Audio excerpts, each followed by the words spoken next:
Pablo, I'm going to go ahead and toggle you. Roger.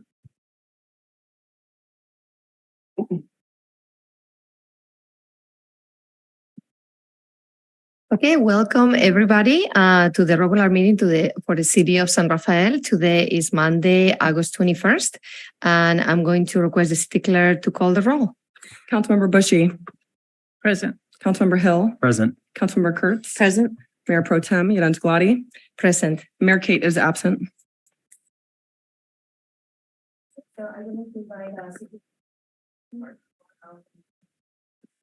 Sorry, I forgot the microphone. So I would like to invite City Attorney Rob Epstein to report out on the closed session that was held prior to this meeting and the closed session held on July 27th. Thank you, Vice Mayor. Good evening to you and members of the council, members of the community. No reportable action was taken in closed session this evening. Thank you very much. So we would like to start this meeting. Mayor Kate is not here tonight, and she always does land acknowledgements, so I would like to do that as well. So we acknowledge that the present day City of San Rafael is traditionally home to the Coast Miwok people, many of whom today are tribal citizens of the Federated Indians of Greater Rancheria. We thank the original caretakers of this land and honor their continuing involvement in stewardship practices that benefit us all. So thank you. And with that, I would like to invite City Clerk to address how public comment will work for the evening for people participating virtually and also in the room. Thank you, Mayor Pro Tem Llorens Gulati.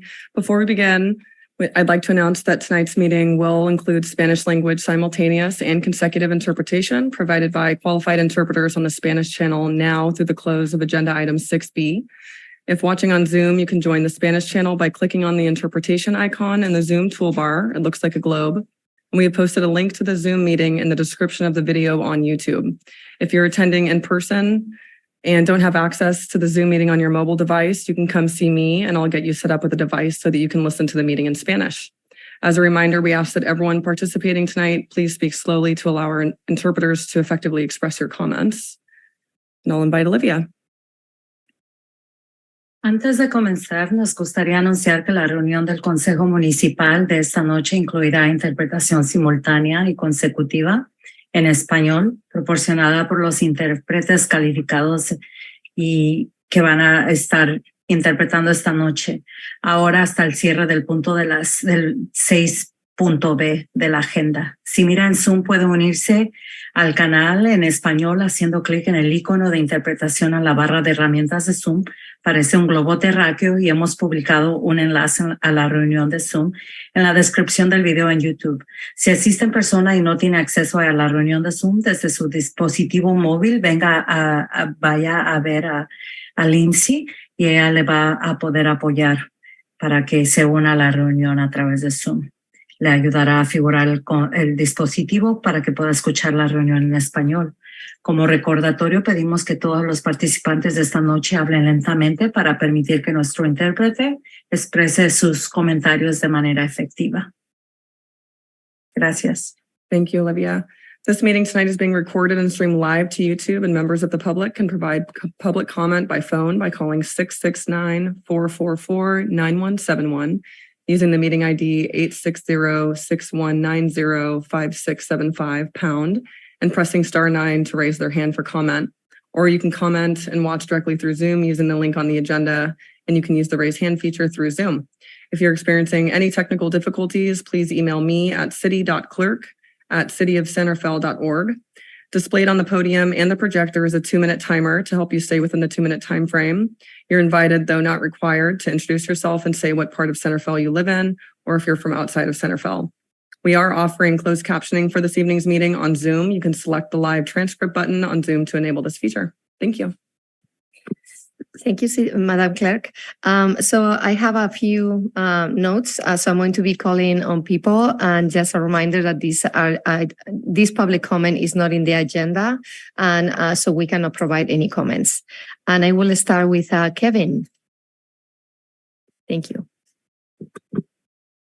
Good evening. I'm Kevin, and I live in Bret Harte, where I've been a homeowner for 25 years. I grew up in San Francisco and went to college in Berkeley, so I consider myself to be a local steeped in the area's reputation for tolerance and diversity. However, there's always people ready to abuse that tolerance. I'm here to express my displeasure at the proliferation of illegal dwellings along Anderson Drive and the nearby bike path behind Marin. The city of San Rafael spent good money to improve the aesthetics of these areas, and now they've been trashed by so-called homeless. Furthermore, these so-called homeless are being given preferential treatment by the government, defined broadly as local, state, and federal for reasons that elude me. I've paid hundreds of thousands of dollars in property and sales taxes for the right to live here. Why do I have to pay property taxes? Why do I have to obtain building permits? Why do I have to comply with new fire codes? Why do I have to pay Marin sanitary? Why do I have to pay Marin water, let alone mortgage and all other bills when bums can show up here and live for free less than a mile from our neighborhood on public property and blatantly flaunt all those social obligations and requirements? It's not fair. Not only that, it's insane. People say homeless have rights, but they don't have the right to show up wherever they want, not pay for anything, and build whatever they want. Even on private property, we don't have those rights, let alone public property. I couldn't show up in Tuolumne Meadows or Kentfield, put tarps up and stolen pallets and throw trash around. There are now at least 10 buildings up from zero just east of Irwin Street, all fabricated from stolen materials from the nearby offices and industrial park. Last weekend, I rode my bike through the bike path. I said nothing, but merely rode through. I was subjected to harassment and intimidation. They're not nice people. They're not neighbors that have fallen hard times. They've come here from elsewhere to take advantage of a system that fosters their disregard for societal norms.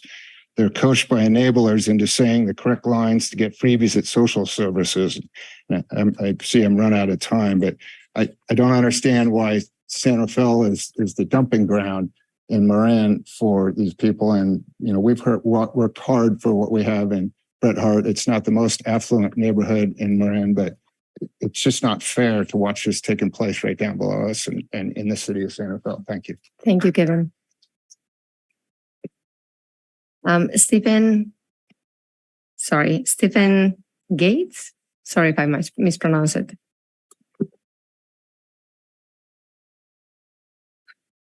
I'm not a good reader, but I'll do the best I can. I live on San Rafael Hill. My name is Stephen Gates. I live at 32 Temple Drive for 24 years. I've lived there, and there has been parking behind my house on Robert Dollar. And since the home was built by the Cam Grosses in 1964, there's been parking there. In April 2021, the San Rafael decided to change the parking and block off a portion of the pull-off area that was formerly used as parking for the park goers and have parking for 5 cars parked parallel against the rocks, the former pull-off parking area. At this time, I spoke with the executive director of Public Works, Bill, and he agreed to let me keep 3 parking spaces behind my house. I really appreciated this, and I thought I would never have the parking area removed. Up to now, I was not informed of any plans of how the city may impose change on the parking on Robert Dollar. Last Monday, I received a call from Jim Myers, the parking service manager. He informed me that the city is planning on blocking off all parking on Robert Dollar up to the fence of my house. This is very upsetting for me to hear. We really need that space for 3 other residents of my house. I don't understand why the city never contacted me so I could be a part of this big change that my house is closest one in the neighborhood to. Jim told me that they had done a survey of how many people were parking to go up walking on to the park in the daytime, and came to the conclusion there was sufficient parking on Tampa Drive for hikers and dog walkers, etc. This is not true. If they take the parking away, Tampa Drive for the hikers, there won't be any parking for the hiker. This is we will just end up having to park our cars on my neighbor's side of the road, and since they put the fireboxes in, there's no parking. It's limited parking. I don't even have a parking space in front of my house anymore. Thank you, Stephen. If you could wrap it up. Is that what? Kind of like time is up. If you could wrap it up. Wrap it up. I would like to propose that instead of blocking off the whole area, right now they have area where there's no parking after sunset, to make that a tow away, no stopping zone after sunset. Okay. Thank you, with fines Stephen. imposed. Thank you. I think we also have your contact information, and we will definitely follow up with you. Thank Okay, you. I would really appreciate that. Thank you. Elizabeth?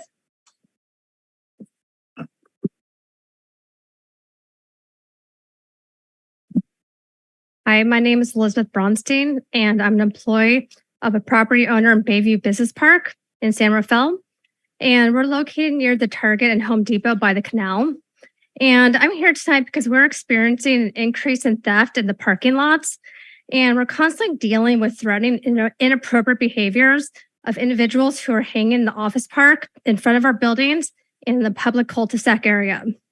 Not only does this threaten employee safety, but it discourages public access to the Starkweather Trail along the bay. This is creating an unsafe environment for all the employees who work in the business park. Employees are especially concerned when leaving the buildings at night and walking to their cars.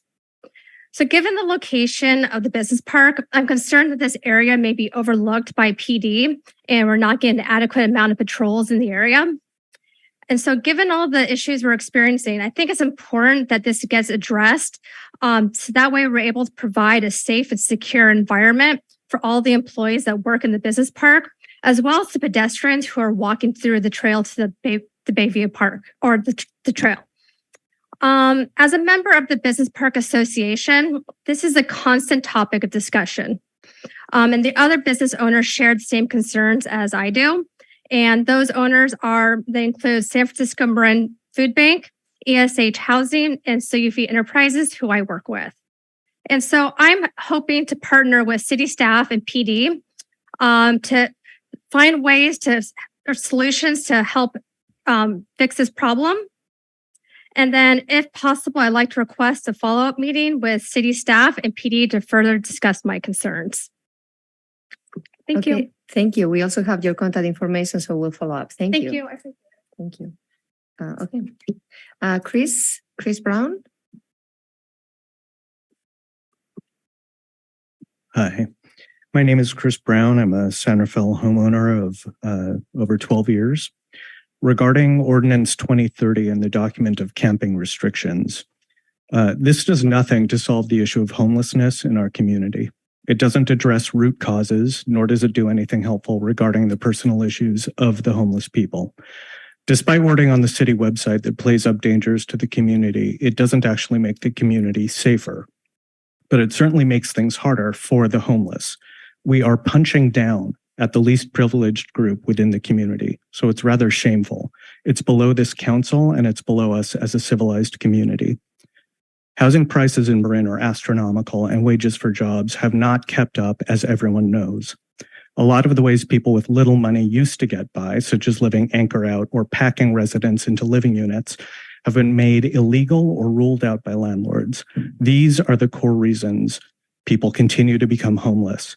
The cost of real estate in Marin and the empty storefronts around Marin do far more to erode our community than the less than 0.5% of our population who are homeless. This county and its cities and towns have an incoherent mishmash of programs for dealing with homelessness, and some of the strategies actually work at cross purposes with each other. Some funding is directed to social service nonprofits, and then the homeless are chased from one settlement after another for the sake of appeasing community complaints, making it harder for social services to find their clients and deliver the services. And what's behind the constant encampment sweeps is simply the desire to make the problem go away, literally, to make the homeless go elsewhere, which is, in the end, simply pushing our social issues onto another county. The way we treat the homeless is not only morally objectionable, it's ethically objectionable governance, and it's inefficient and wasteful governance. Tracking costs related to homelessness, such as emergency room visits, fire department calls, sanitation cleanup, police calls, etc., versus tracking successful strategies for dealing with it becomes quite difficult when county and city leaders won't commit to sensible and coordinated strategies to begin with. Thank you, Chris. If you could wrap it up. My last paragraph. As civic leaders, I expect better of you all. I expect better than scapegoating. I expect better than using community fears and prejudices as a strategic distraction to avoid dealing with core causes of the issue. I expect a decent and compassionate community.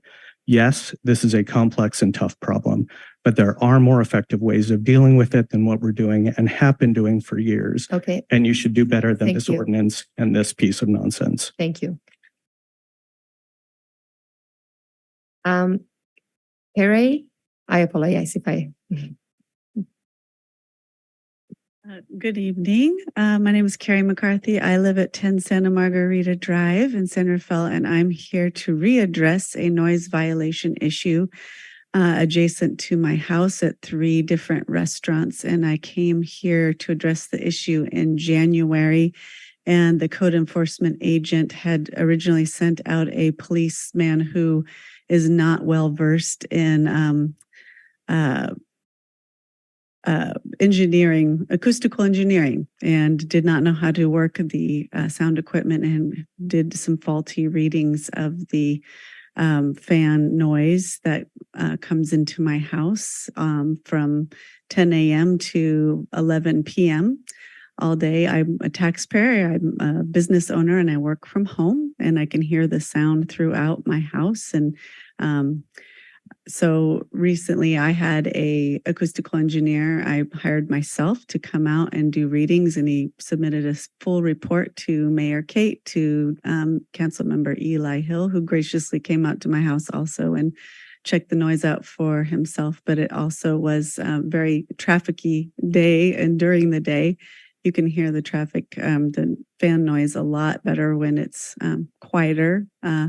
So I asked Alicia Judici, code enforcement agent, to please provide. She hired a third-party person to come out and do another revision of the acoustics, and has deemed that there are no violations, but we have proof that there are, and she's not providing a report or the qualifications of the third-party reviewer who came out to mitigate and say contrary to what our findings are. So I ask that this be readdressed, and thank you.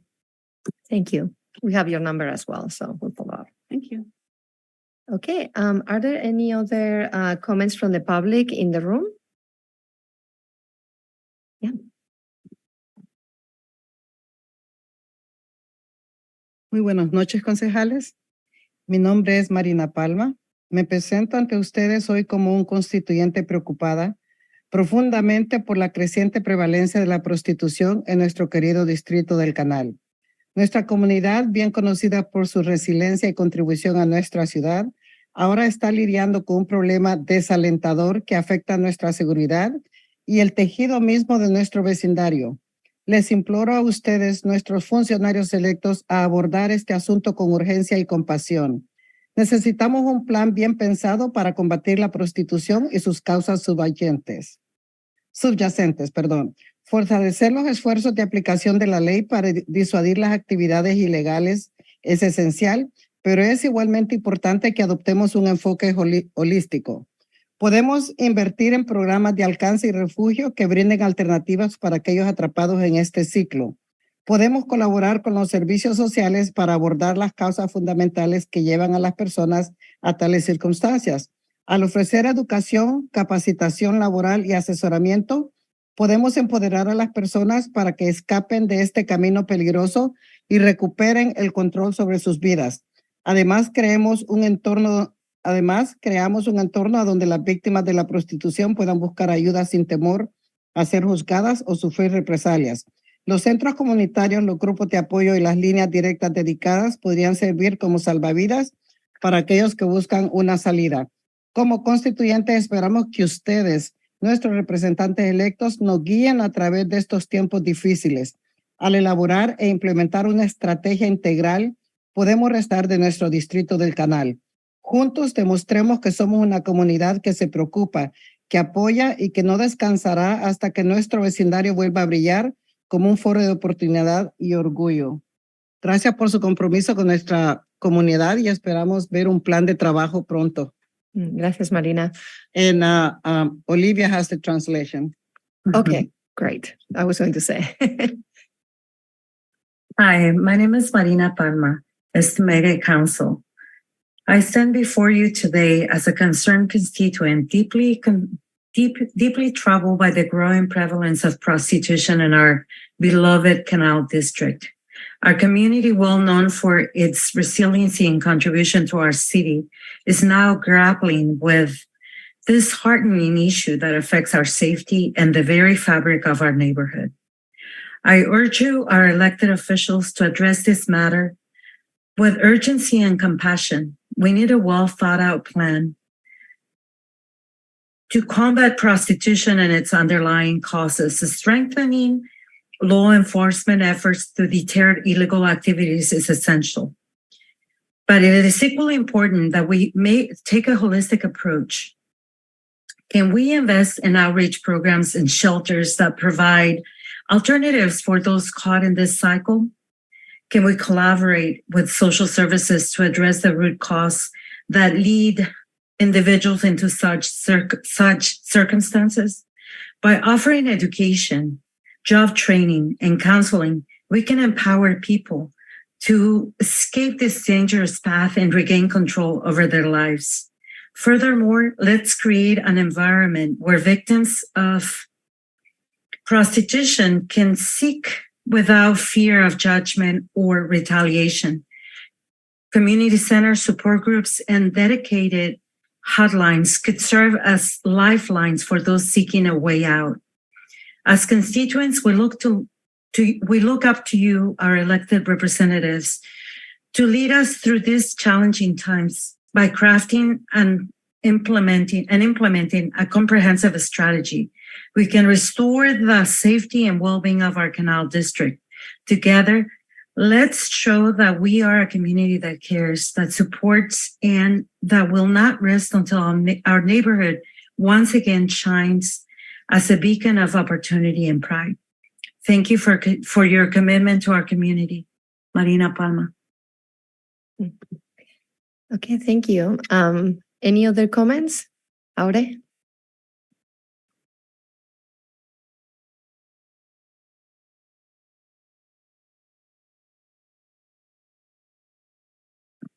Buenas tardes a todos o buenas noches. Mi nombre es Aurelia Vargas. Yo vivo en el área de Canal por muchos años y estoy aquí en este momento porque quiero contarles mi experiencia sobre las personas que están haciendo su trabajo de prostitución en el área de Canal. Es incómodo para mí pasar con mi hija en el carro y que vea esta situación tan horrible para ella y que ella se exprese indignada diciendo qué está pasando en mi comunidad, por qué están estas personas aquí.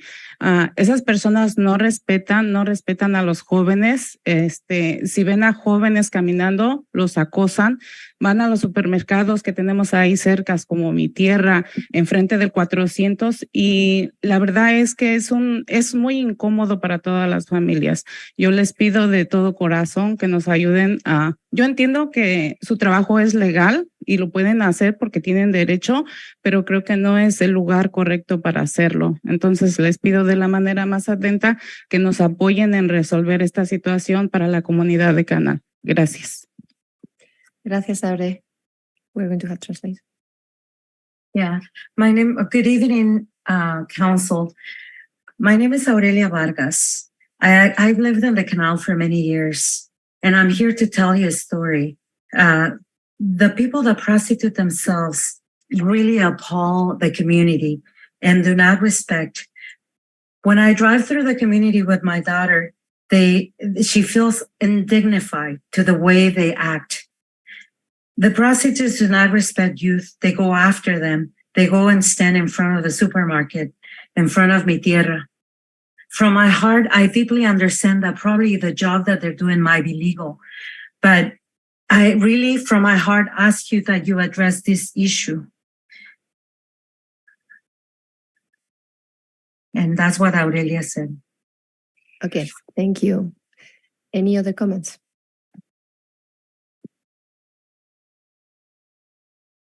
Buenas noches a todos. Mi nombre es Darlene Ruiz. Yo vivo en la calle Front, donde están situadas las chicas de la prostitución. Estamos pasando un momento muy difícil nosotros como vecinos porque en el día trabajamos y por las noches salimos a caminar. o mi hijo en el día sale ahorita en las vacaciones a comprarse un hot dog al 7-Eleven, pero estas chicas a veces lo quieren tocar, lo quieren agarrar y él ya no puede salir. En las tardes ya no somos libres de salir porque pues nos da pena pasar enfrente de estas personas y que mi hijo pues vuelva a ver esto. Las chicas, créanme, están desnudas completamente, se tapan muy poco. La otra es de que se hace mucho tráfico, ya no podemos dar vuelta hacia el 400 o hacia la calle principal, Sir Francisco Boulevard, perdón, Francisco Boulevard. Entonces, esto está ocasionando un estrés para nosotros muy difícil. La otra cosa es que ya es un circo. Todas las noches pueden ver hileras de hombres sentados observando la actuación y no son 2, 3, son 8, 12 chicas, 15 chicas y en las noches no dejan dormir, hacen mucho ruido y pues ya no se puede salir porque están dando los precios afuera de nuestras casas. Entonces se está volviendo como algo terrible de vivir en esa parte. La verdad es que nosotros como padres y como representante de mi comunidad me da vergüenza cuando los vecinos nos ponen la queja, pero esperamos que haya una solución a esto y que nos apoyen. Gracias. Gracias, Darlene. Good evening. My name is Darlene Ruiz. I live in Front Street where the girls stand, the girls that prostitute themselves. As families, we work during the day and we walk at night. But my son, he walks to the store, but the girls want to touch him. He can no longer go out. We are feeling this is such a hard time. It's very embarrassing. The girls that are standing there, the prostitutes, are almost naked. We cannot turn to 400th Street or Francisco Boulevard because there's a lot of traffic. This is a very stressful situation for us. It's almost like a circus. There's lines of men that stand to watch them. There are sometimes 12 or 15 girls that, and it's hard to go to sleep. We can hardly go to sleep because they make a lot of noise. We cannot go out of our building because they are giving prizes. It's quite embarrassing when people in our communities, since I am a community participant, I feel embarrassed when people come up to me and ask me to deal with the issue. So we're here to ask you for help to deal with this matter. Okay, thank you. Any other comments? Okay.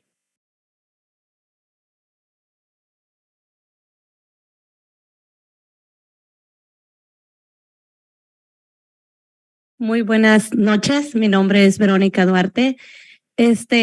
Yo estoy aquí suplicándole a ustedes, no les estamos diciendo que ellas paren de trabajar, que no, pero que así como se acomodan a las personas, a los homeless, se acomodan a las personas con problemas mentales, ¿por qué no las acomodan a ellas en un lugar donde no vivan niños? Es triste, yo pasé con mi niño el viernes y la verdad me dio tanta tristeza que eso no parece una ciudad habitable, que hayan niños. No es bueno que nuestros niños a una pequeña edad estén presenciando esas cosas. Si es tan legal como dicen, ok, que las posicionen en un lugar en la montaña, ya si alguien quiere ir a buscarlas, que vaya a la montaña, porque recordemos, a cada persona se ubica en el lugar donde no haga daño a los demás. Los presos están en una cárcel, las personas con problemas mentales están en otro lugar. Entonces, si ellas quieren ofrecer su trabajo, pues que las acomoden en un lugar donde no afecten a la sociedad y a los niños. Muchísimas gracias. Gracias, Verónica. Good evening. My name is Verónica Duarte. I'm here to plead with you. Pleading that we don't need to ask them not to stop working. They said that's the right to work in prostitution, but we're here to ask you to place them in the right place. Friday, I went with my son around, and it doesn't seem like it's a city for young kids anymore. It seems surreal. Please consider placing them. If you place the homeless, think about placing this the prostitutes, maybe in the mountain, like prisoners are placed in prison.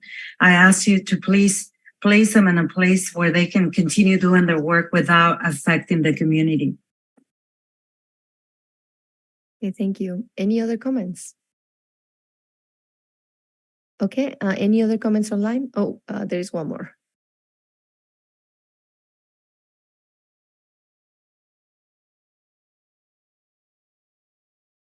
Buenas noches a todos. Mi nombre es Eva Calderón y estoy viviendo en el área de Canal hace 23 años y yo por lo que estoy aquí es algo que viene el parque, en el Pickwick. Todos los domingos estamos yendo a ver partidos, pero veo que en vez de ir a ver partidos estamos viendo que las personas están yendo a tomar adentro del parque y creo que eso no es justo llevar a los niños que ellos estén viendo eso, ¿va?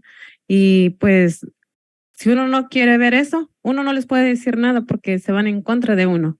Entonces, por favor, si ustedes pudieran hacer algo para que ellos salgan de esa tomadera del parque, que lo hagan en otro lado, que no sea ahí. Gracias y que tengan buena noche. Gracias. Good evening. My name is Eva Calderon. I lived in the Canal neighborhood for 23 years. I saw something at Pickwick Park. We go watch the games there on Sundays, but there's people that go there not to play. They just go to drink at the park, inside the park.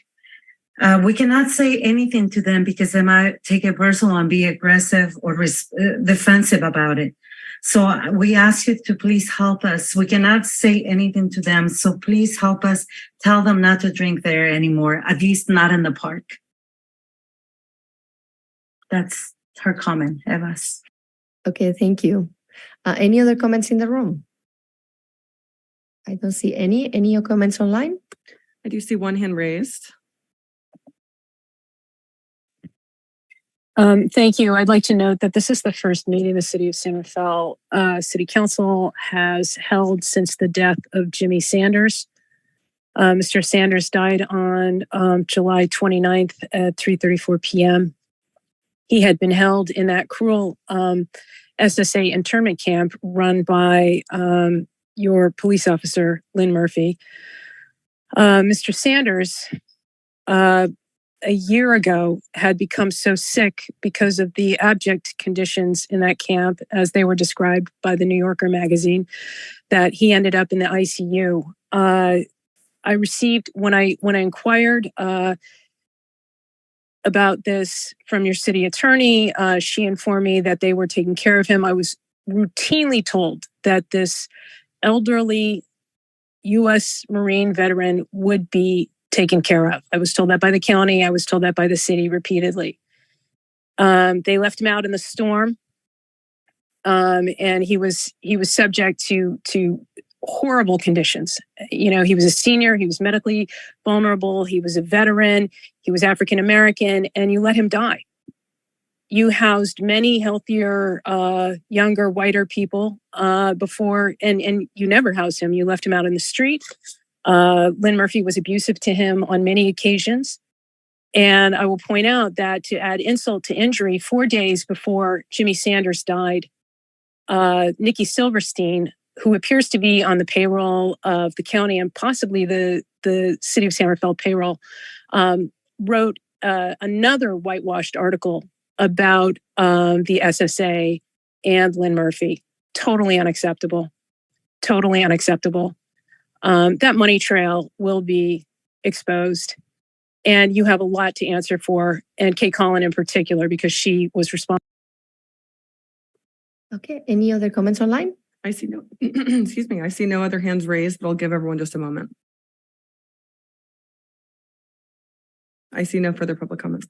Thank you, Madam Clerk. And we are going to go with the City Manager and Council Member reports. City Manager. Good evening, Vice Mayor and Council and Community. Thank you for being here. I'm going to start off by introducing you to John Stefanski, who is sitting next to the CM City Clerk and his Assistant City Manager. This is his first City Council meeting. He's recently come to us from the City of Dublin, and he's been here a couple of weeks and hit the ground running. So I just wanted to welcome John.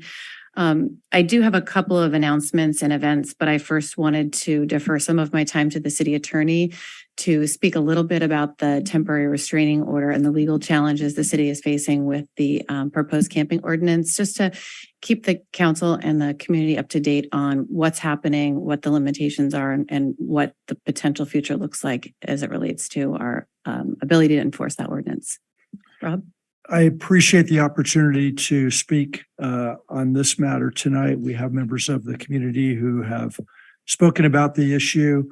What I say might repeat things that you've heard at prior meetings, so I'll try to be brief, but I want to make sure that I provide the appropriate context. The context for cities throughout California and throughout the Ninth Circuit Court of Appeals area, which is the Western United States, comes from a case that the Ninth Circuit decided several years ago that was filed by somebody named Marin against the city of Boise, Idaho. And in that case that is now often cited, the Ninth Circuit held that a ban that the city of Boise had instituted on any camping outside within its city was unconstitutional if it was being enforced in a context where there were individuals who were unhoused as to whom adequate shelter space was unavailable. So cities have been struggling to regulate and also to try to support unhoused persons in their communities ever since. Because that case was a new statement of law that cities are still grappling with.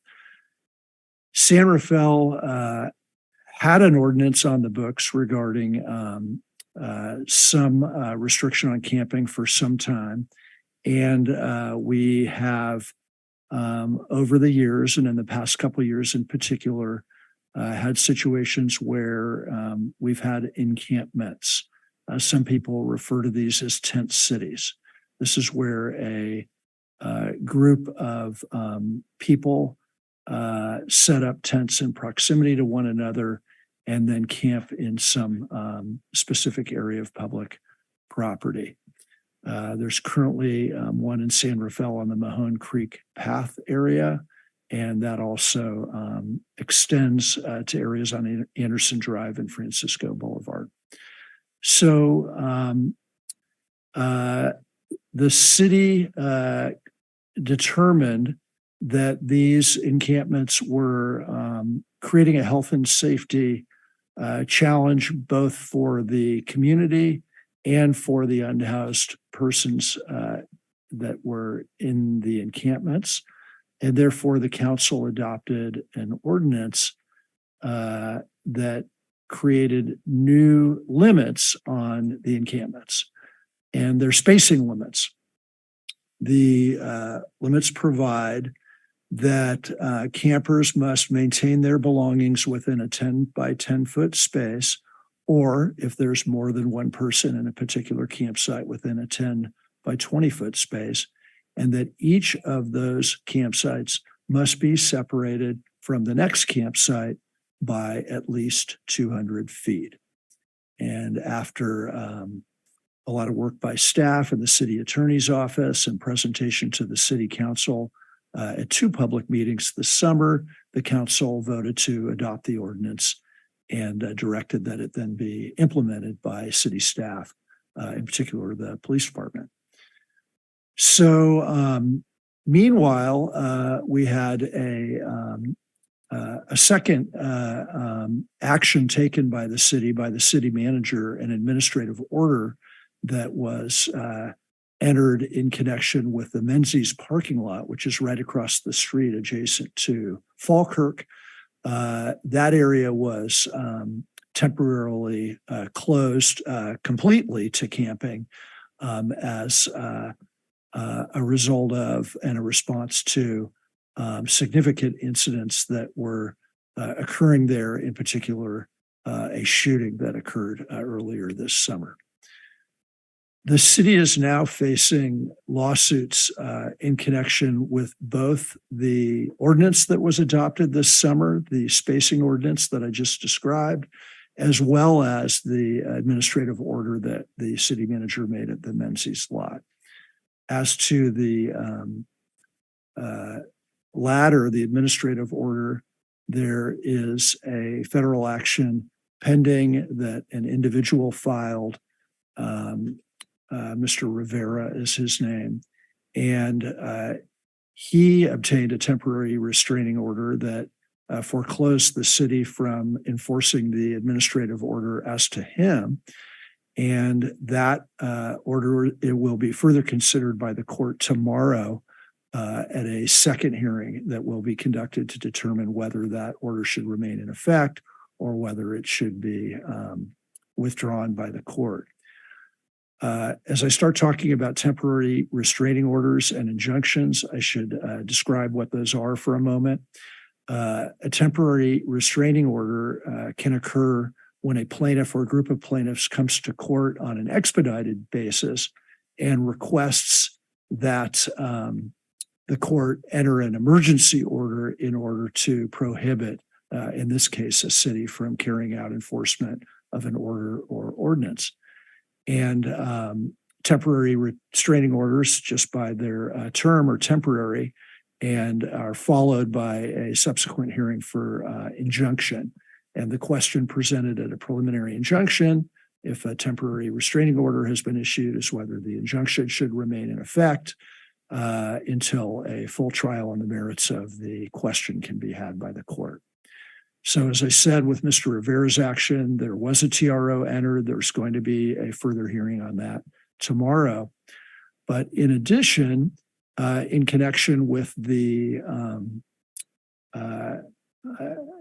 implementation of the new ordinance that the city adopted, the spacing ordinance, a judge in San Francisco at the federal court recently entered a temporary restraining order as to that as well.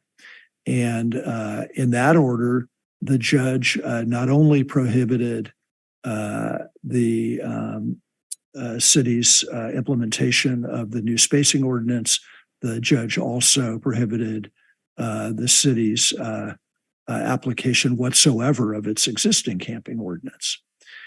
So that order now exists. It's a federal court order. The city must comply with it.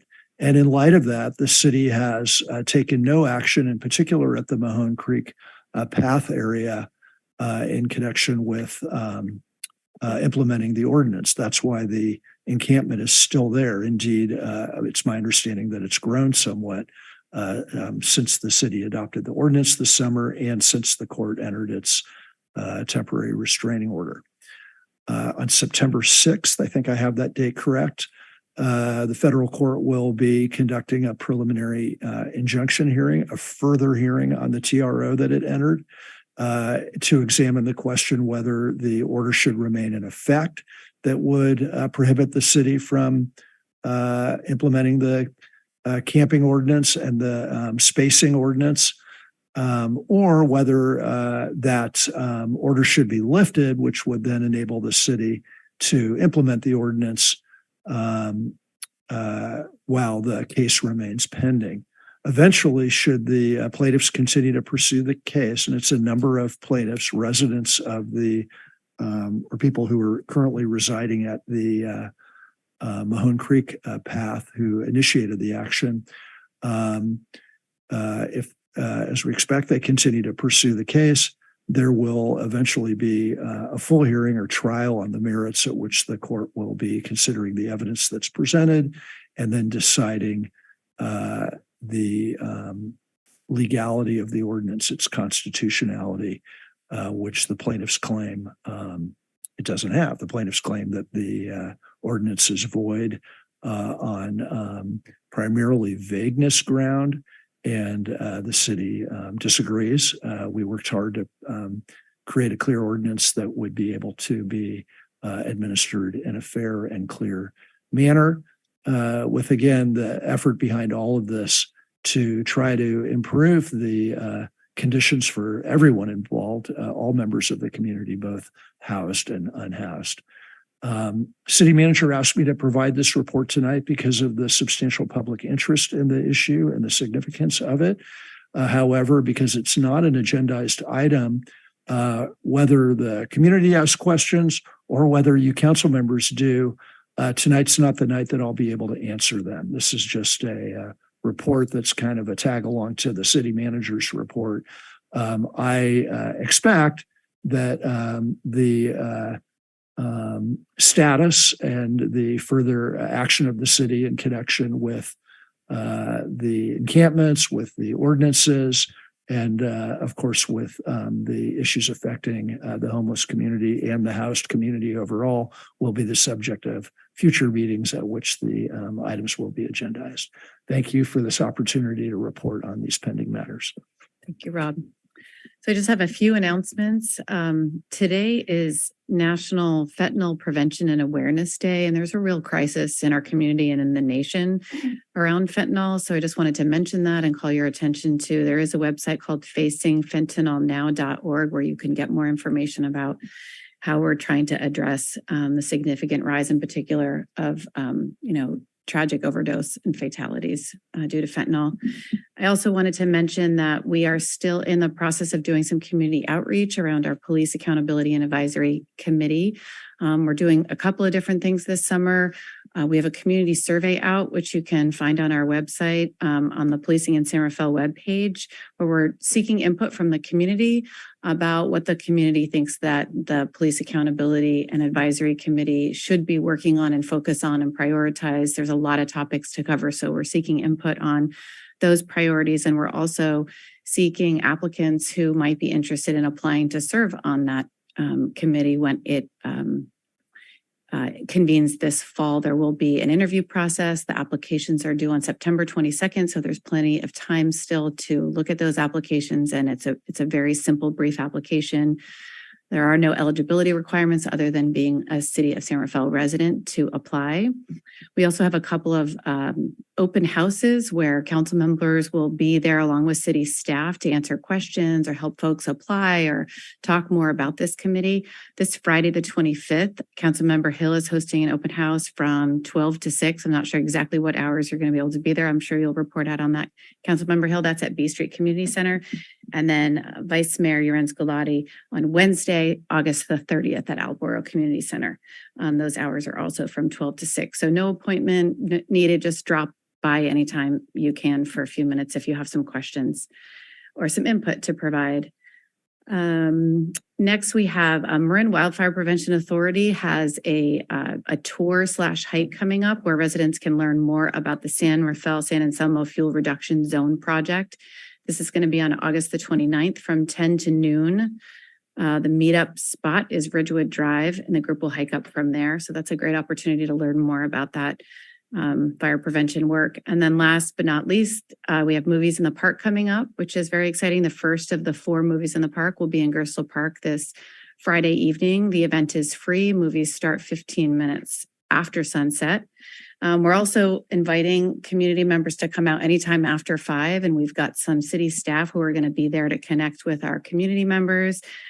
We'll have games and snacks and treats and fun things to do with the kids and the families. And we have members of City Manager's Office, Public Works, Office of Emergency Services, the Fire Department, the Police Department, and the Library and Rec team will be there to connect and have conversations with the community. So that's all I have for tonight. Thank you very much, City Manager. One more. What's what? Go ahead. Oh, the movie is Puss in Boots. Thank you, Maribeth. Yes. Thank you very much, City Manager and City Attorney as well. We are going to move with council member reports. Councilmember Bushy. Thank you. Well, it's been a busy month. I'll start with the meetings I attended representing San Rafael, and then move on to the ones that I attended representing the Marin Council of council members and mayors. City Council. Council? Yes, something like that. Yes, and also known as MCCMC. All right, beginning with ours. I met with Supervisor Sackett, who represents the same district as I do. So, our districts overlap, I think is a better way of describing that. One of the biggest issues we discussed was a proposal that's being considered and investigated and studied to build a bridge or a causeway in on the China Camp Road, which is a county road, but of course connects two parts of San Rafael. I also met with the Loch Lomond Oversight Committee. The primary issue there were a number of questions regarding temporary structures that are on the site and have been there for now on a temporary basis for 5 years. So we'll be investigating how long the intention is for those to remain. The most urgent issue, of course, though, was getting the playground reopened, and all systems are go. They hope to have that done within the next couple of weeks. So hopefully we'll be back in business with our playground out at Loch Lomond. I also met with the board along with the mayor of the San Rafael Sanitation District. Our biggest issue there were review and revisions to our policy concerning the amount of reserves that we're going to hold. A sanitation district is a very capital intensive operation. So as a consequence, we need to hold a great deal of funds available to meet those capital needs, to literally tens of millions of dollars. And our reserve policy feeds into the rates that we need to set. So we've reviewed that very carefully and made some adjustments in that reserve policy to better align the needs of the district with the financial resources available to us. Moving on to the two items that I attended representing the Marin group. I am a board member of the Marin Transit Board. We met on August 6th. One of the big issues there is their ongoing looking for a site where they can have their buses and be able to charge their buses in Marin County. They do not own such a site, and there had been a long-term effort to acquire such a site. Finally, I attended the quarterly meeting of the water managers in Marin County. The bottom line report there across the board from the water managers was that water supply is up. No surprise to any of us who have been rained on for the last 6 months. But also as a result of all the rain, water revenue is down. And so all the agencies are confronting varying levels of financial concerns as their income has declined. That concludes my report. Thank you very much. Very busy. Councilmember Hill. Thank you, Vice Mayor. I was mostly on vacation, so I don't have any meetings to report in the last 4 weeks. However, at the prompt of City Manager Alilovich, I will be attending the this Friday's meeting. I believe it's here in Chamber, even though it's running. What is it? From I will be present from 1:30 till 3:30. Yes. Oh. Community Center. Community Center. The Community Center. Street. Yes. Okay. It's in Chamber. Thank you. Well, thank you very much. Councilmember Kurtz. Thank you. I have a couple of items to share. First, I want to make sure the community knows that the Northgate DRB has moved from August 22nd to September 6th. And those at the 94903 zip code will be receiving a new postcard with that updated date and information. So don't show up tomorrow. A lot happening with the age-friendly group for San Rafael. Thank you to Craig and Parks and Rec for the work that they're doing there. They'll be participating at the Senior Fair on September 7th. The Aging Action Initiative convening is on September 28th.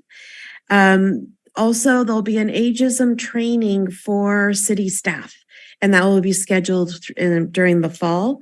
And tomorrow, the County of Marin supervisors will be providing the review of their responses to the grand jury report. The coming wave of older adults, is Marin prepared? It's sort of a mixed answer of yes and no. I'd like to thank everyone for National Night Out, for our San Rafael Police Department, for visiting a number of different sites within the community. Seems like a really long time ago, but we did. I was able to attend the one at Contempo and Terra Linda Neighborhood Association and one on off of Lincoln. So those were really nice. The Homeless Policy Steering Committee has been meeting. The grant season is starting, so a number of the agencies are starting to work on their grant requests. Met with Supervisor Sackett. We are working together on, there's a new facility that will be opening up. They've received grant money for a facility on 30 Joseph Court. This is off of Redwood Highway in North San Rafael for additional housing services for people experiencing homelessness. So we'll be having an open house session for those in the community to ask questions about that site. This was previously used for Fire Foundry. So it's a good site for this work that's going to be done. MWPA, Marin Wildfire Prevention Authority. If you're here, you probably missed tonight's update. They did a session from 6 to 7 tonight, but it will be recorded and available of what we need to learn from Maui and really looking at Marin and understanding how is Marin preparing and some of the lessons learned very, very early from what's happened in Maui and Lahaina. But we do have work that will be happening in Marin, seeing what's happened there as well as continuing work. I've been appointed as the vice president for this year for the MWPA. So I'll be working closely with Julie McMillan, council member from Ross, as the president, and executive Mark Brown on the work that's happening there. I'll also be attending that field trip for the San Anselmo, I guess we're calling it San Rafael San Anselmo Fuel Reduction Zone Project. So we'll be meeting, as city manager mentioned, we'll be meeting at Ridgewood Drive. Please carpool. There's not a ton of parking up there. And then it'll be about 2 hours from 10 to 12 and walking through the site of how it's going to be worked on by the crews to reduce the fuel reduction and prevent wildfire. And I think that's it for tonight. So thank you. Lots of updates. Great work. Thank you. And on my updates, I was also on vacation visiting my family. So, but I did manage to do a few things as I came back a couple of weeks ago. So I attended the MC Marine Clean Energy meeting last week. There's campaign to switch your energy from 4 to 9 p.m. Through September. Those are like the 4 to 9 is when everybody's having the highest peak for energy. So try to, do laundry and different things at different times of the day if you can. Also, I attended the ribbon cutting ceremony that Mayor Kate was doing at the AC Hotel by Marriott. It's so exciting to see the first rooftop in Marin County, and I think it's going to be a great addition to our community. And also, I did the ribbon cutting ceremony for the new Marin Mazda dealership on 807 Francisco Boulevard. And the owners are actually from Canada, and they chose San Rafael to open the dealership. So we are really thankful that they chose San Rafael. So that was really exciting. I also met Supervisor Dennis Rodoni on our quarterly meeting to talk about our district that we share. And I had the pleasure to attend the Voces del Canal fundraiser last Friday for the important work that they do, selling amazing pupusas and tamales. So that was really good. And I think that will be my report. So with that, I'm going to see if there are any comments from the public in the room around these reports. And I see none. Oh, I see some. Okay, go ahead.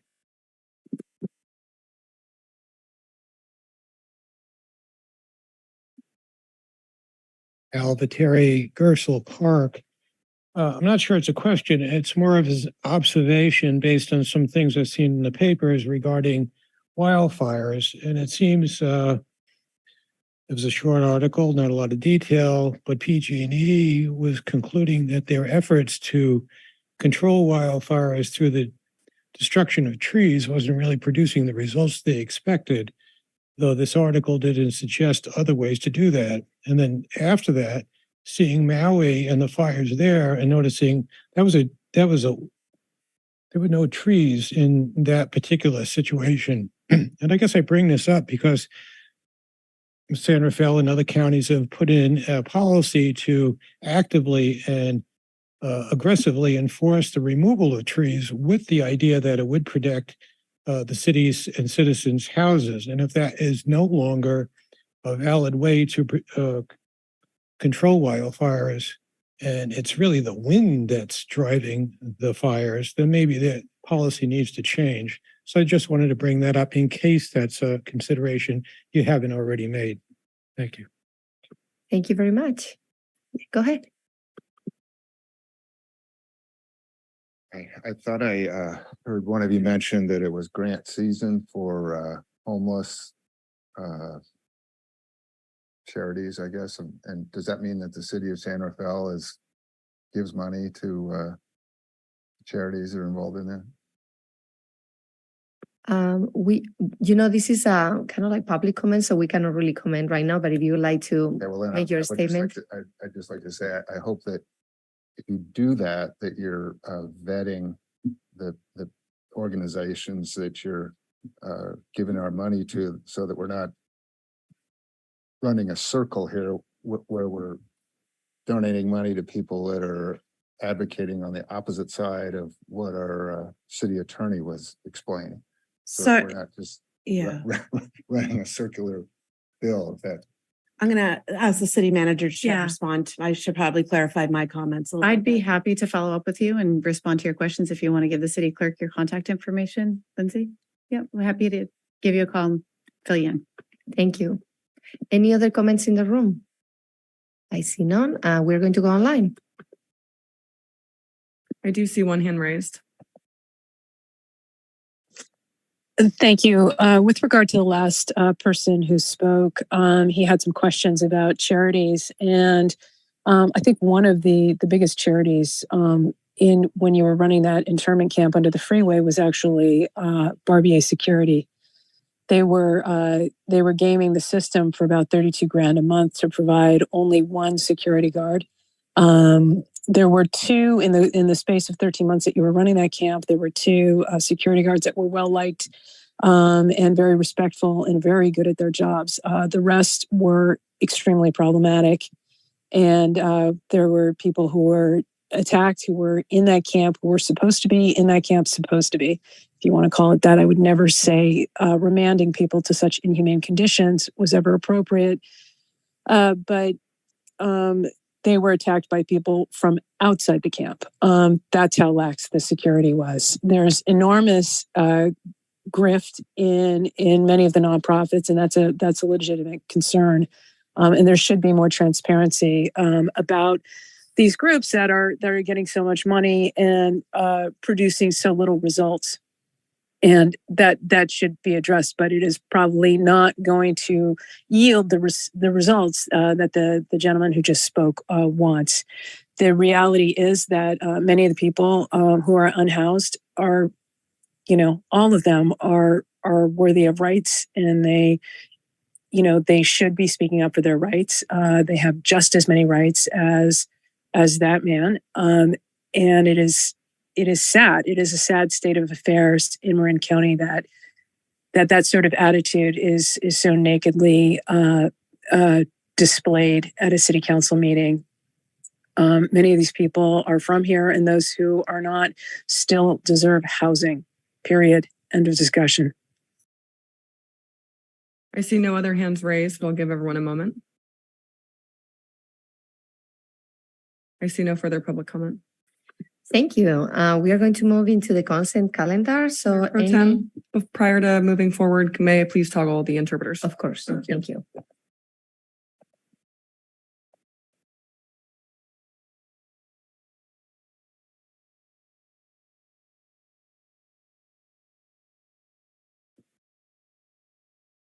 Ready. Thank you. Any items to be held from the consent calendar? Okay, so any comments? Are there any comments from the public on the consent calendar?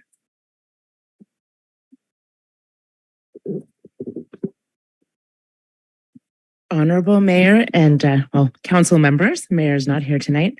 My name is Anlika Osborne, and I'm speaking on behalf of Sustainable San Rafael. We believe that it is imperative for the city to quickly transition its fleet to electric vehicles in order to meet city, county, state climate goals, both reducing greenhouse gases and improving local air quality. Globally, we are experiencing the hottest summer on record, which is a reminder to stay focused on taking the most impactful climate actions as quickly as possible, like switching from gas vehicles to electric vehicles. We need to stop burning fossil fuels as quickly as possible. We realize that fully electric fire trucks and street sweepers may not yet be available, but we urge you to consider electric options whenever possible. Like for most of the police fleet, vehicles that are now up for replacement this year. There are at least 12 fully electric vehicles on the market for under $50,000 and with a range between 250 and 300 miles, which is ample for most city and resident needs. Some excellent examples are the Chevy Bolt with an MSRP under $30,000, Ford Mustang Mach-E, the Volkswagen ID4, the Tesla Model 3 and Y, all are under $50,000. And in addition, all of these EVs qualify for state incentives, state and federal incentives up to $9,500, which brings the initial cost of EVs down to equivalent or even less than some similar gas models. And when analyzing the affordability of EVs, please go beyond the initial cost and consider the total cost of ownership over the lifetime of the vehicle, which can often reduce the cost of the vehicle by $10,000 because of the low cost of fueling and maintaining EVs. For maintenance, it's basically replacing windshield wiper fluid and rotating the tires. Please refer to the letter that was submitted for specific EV replacement options. Rapid fleet electrification can help the city and its taxpayers save money, meet climate goals, speed up California's transition to zero emissions vehicles, and the city can serve as a role model for its residents. We urge the city to take the most aggressive steps possible. Thank you, Annika. To embrace climate mitigation solutions that are already available. Thank you. Thank you. Any other comments in the floor? Go ahead, please.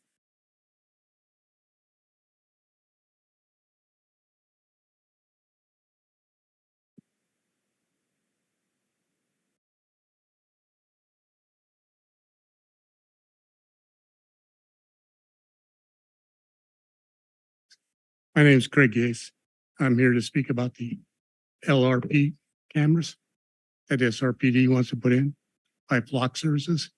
I totally recommend it. I've been working with Flock for several years to put in the camera systems in North Santa Fe, Terra Linda area. And they work very efficiently. And they've been proven throughout the United States to be an effective camera system. So it's my opinion, as well as many others, that you do address this and do accept it. And also in the future, this is another opinion of mine. When you do get those camera systems in the future to help them out, is to approve the use of drones to assist with the LPR systems. Thank you very much. Have a good evening. Thank you very much. Any other comments in the floor? Okay. Go ahead.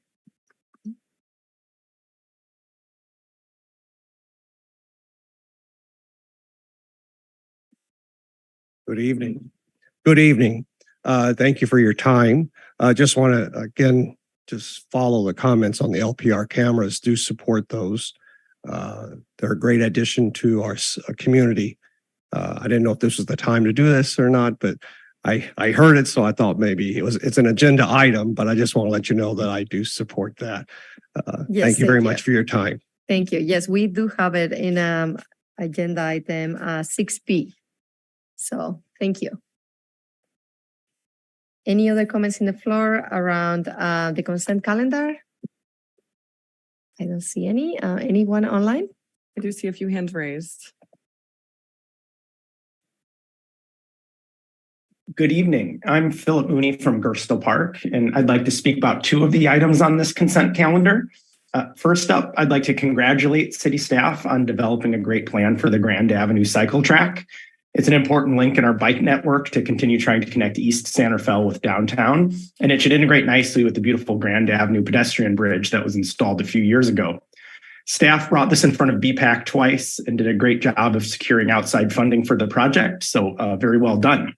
My second comment has to do with the fleet replacement. I see that DPW is planning to spend $375,000 on a Timeco street sweeper. A few years back at BPAC, we discussed the importance of street sweeping to clear debris accumulating on our bike paths. At the time, the street sweeper the city owned was too big to fit onto our Class 1 and Class 4 bike paths. It was generally agreed that the city should prioritize purchasing a narrower street sweeper that could take care of the bike and pedestrian paths through town. Since then, we've built a bunch more separated bike paths, like the nice new facility along 3rd Street and the paths along the North-South Greenway, like the 2nd Anderson path. As a heavy-duty truck, this street sweeper is expected to last the city for 15 years. I encourage the city to choose a new street sweeper that will not only clean the streets for cars, but serve double duty by being small enough to fit onto our separated bike and pedestrian paths. We're building all these nice new paths, and it's important that we maintain them and keep them clean so that they're used to their full potential. Thank you for your time and consideration. Thank you very much. Thank you. I'm the person who actually does use those bike paths. At 55, I'm still only riding a bike. I've never driven a car, and I put in hundreds of miles a week. And I want to agree that, yeah, it would be good if you cleared the streets a little more for the bike paths. But I also want to point out that Anika's comment that, you know, you're going to make this huge gain in reducing emissions if you switch over to an electric fleet is really deceptive. Basically, you're just outsourcing a lot of pollution to poor communities when you do that. Nobody ever talks about the mining for precious metals that go into those electric vehicles. They're wreaking havoc in the Congo, and they're going to be wreaking havoc in many other communities because they're running out of those minerals. They're starting to talk about deep sea mining. In fact, they're already doing that for these batteries. And where does the electricity come from? It's often produced in poor communities. And so, it's not a fix. What you really need to do is start just reducing consumption. And that means having a police force, if you're going to maintain a police force, have one where people actually get out of their cars. I mean, your officers could use a little exercise, and that would be much more in line with community policing. I see most of your officers tooling around in cars. They look very intimidating, and they're not very effective as police officers. They have a very low clearance rate.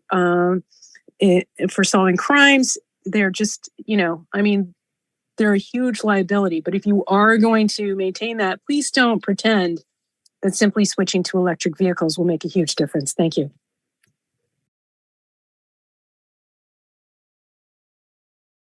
Okay, thank you. Any other comments online? Yes. Okay. Hi, my name is Sue Saunders, and I'm a San Anselmo resident. But just as we share wildfire mitigation efforts, we need to share climate mitigation efforts. I'm here tonight to speak in favor of electrification of town fleets.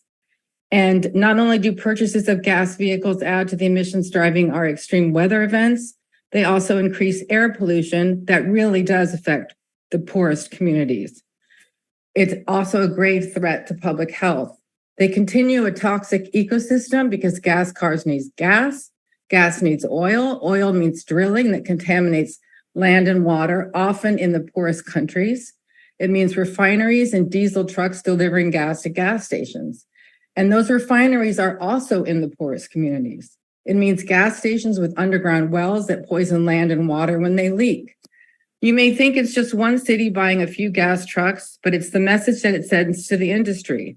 You're telling Ford and Chevrolet we still want gas trucks. You're telling them we are all in with the oil industry. It feeds a system that is destroying our planet and our health. As Brian Colbert and Eric Lucan said in their recent July 19th Marin Voice, the transition to EVs marks one of the most significant shifts towards a cleaner and more equitable future than we have seen in our lifetimes. Each EV on the road puts us a small step closer to achieving crucial climate goals and eliminates local air pollution. The work we are doing to prepare communities for the transition also drives jobs and local investment. And I just want to say that the largest mine is in our homes, that our laptops, our cell phones, they are the ones that hold these precious metals as well. And actually, are 70% of the metals used are for our own laptops and cell phones, not electric vehicles. And if you want to think about harm. I see no other hands raised, and I'll give everyone just a moment.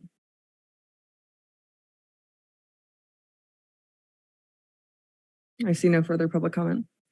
Okay, thank you for the comments. City manager, I think she would like to address, I think there are two questions, one around the street sweeper and the other one around the city vehicles. So I know Director Miller is here and she's going to come down and talk about the EV stuff. And I'm not sure if Corey Bidoff is online and might have some things to add to that too. So we'll start with Director Miller and then we'll toggle Corey on to talk about the EV stuff.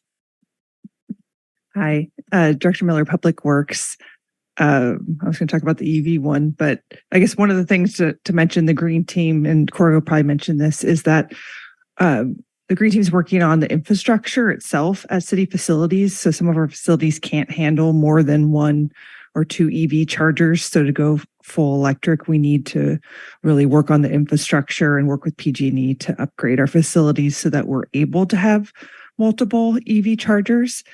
And some of the vehicles mentioned in the staff report for the fleet are just some options. We're actually going to explore the admin vehicles for police and look at full electric on some of those. And so we just suggested some vehicles that we could do. We want to go at least hybrid, but potentially full electric on those. So it's kind of with the supply chain and stuff, we're still trying to figure out what we can get. And so we're still going to be looking into that. Oh, as far as the sweeper goes, yeah. So this sweeper is going to be a full-size sweeper to meet the needs of the city because we need to do more than just the bike paths. But we are exploring. We recently took over an all-electric buggy from the parking services. So we're looking at options to maybe have a pull-behind sweeper on one of those or explore different grants because right now the Transportation Authority Marin helps us funds maintaining some of the bike path. So we're going to work with them and try to figure out a way to maybe get a grant to have something, maybe not a full vehicle, but something that could maybe work with one of our buggies. So that's what we're looking at. Okay, thank you so much. This is Director Miller. Any questions or comments? No? Vice Mayor, I was going to have Corey Bidoff come on and speak a little to the sustainability piece. Yes, absolutely. That might be helpful. Is Corey ready? Hello. Sure. At our next council meeting, we'll be bringing forward an electric vehicle strategy. I think one of the things that we keep running up against is that there are more systemic issues for us to transition the fleet, like April mentioned. And so part of what you'll see in the EV strategy, not to spoiler alert, is that we'll be talking about some of those systemic approaches that we need to look at. Financing is one of them. It's very difficult to get some of these EVs through our state purchasing contract. They're back ordered. I know Public Works has been waiting for over a year for the Lightnings. And so when we look at the open market, even with incentives, they don't even come close to what we can get on the state purchasing contract. So those types of things that we're looking at, and we're also going to be proposing to redo our fleet policy because it doesn't take into account things like April mentioned, which is the charging infrastructure, right? So you've got the vehicles, but then you also have to get the charging infrastructure and you've got to kind of line those up as well. So stay tuned. At the next meeting, we'll bring forward a plan to try to achieve some of these goals in the coming year. Thank you so much, Corey. I really look forward to that. Okay, so with that, I will entertain a motion. I move that we adopt the consent calendar. Second. Okay, roll call, please. Councilmember Bushy. Aye. Councilmember Hill. Aye. Councilmember Kurtz. Aye. Mayor Pro Tem Llorens Gulati. Aye. And that matter carries 4-0. Okay. Next item, we are going to go into a public hearing.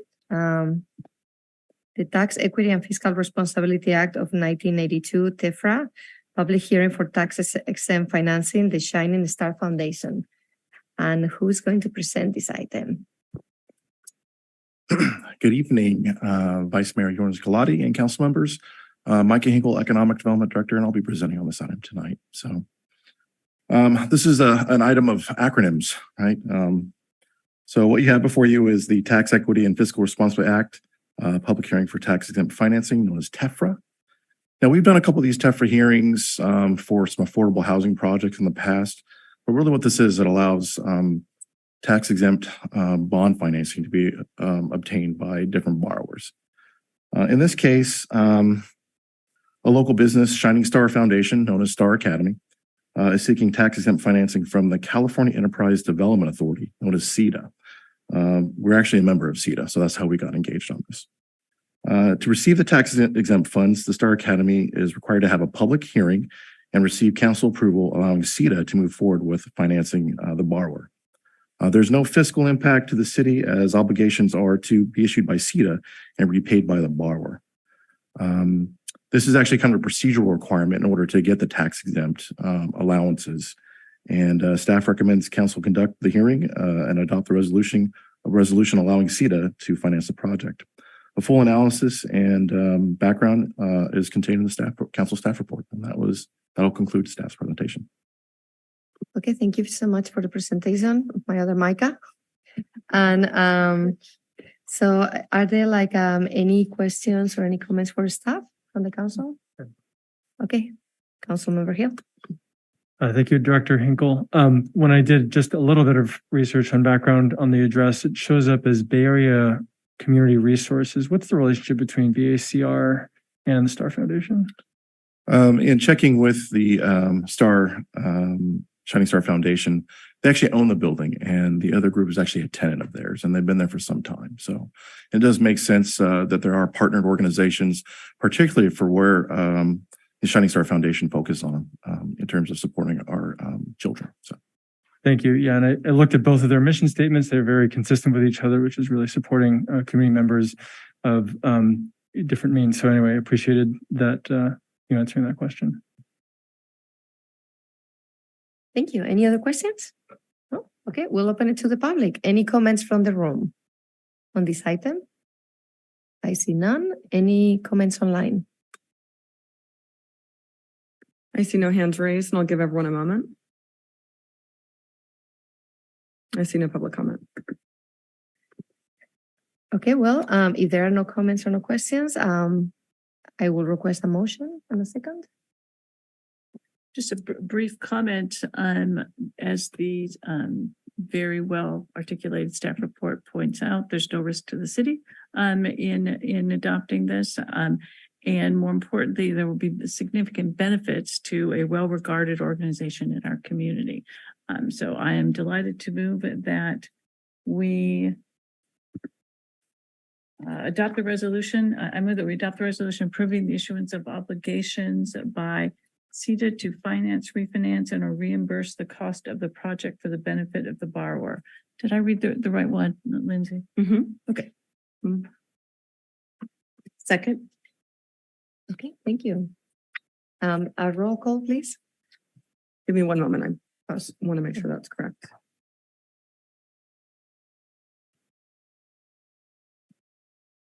You could actually read under there's the recommended action in italic, the actual resolution. Oh, the actual title of the resolution. Yes. I would like to adopt my motion as follows. I move that we adopt the resolution approving issuance of revenue obligations by the California Enterprise Development Authority for the purpose of financing, refinancing, and or reimbursing the cost of acquisition, construction, installation, equipping, and furnishing of certain facilities for the benefit of the Shining Star Foundation and other matters relating thereto, herein specified pursuant to the Tax Equity and Fiscal Responsibility Act of 1982. Second. And roll call, please.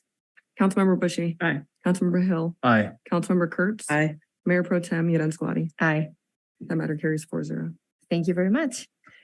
Going to other agenda items. So we are going to go the next one, the response to the grand jury report, build more ADUs and RX to increase Marin's housing supply. Good evening.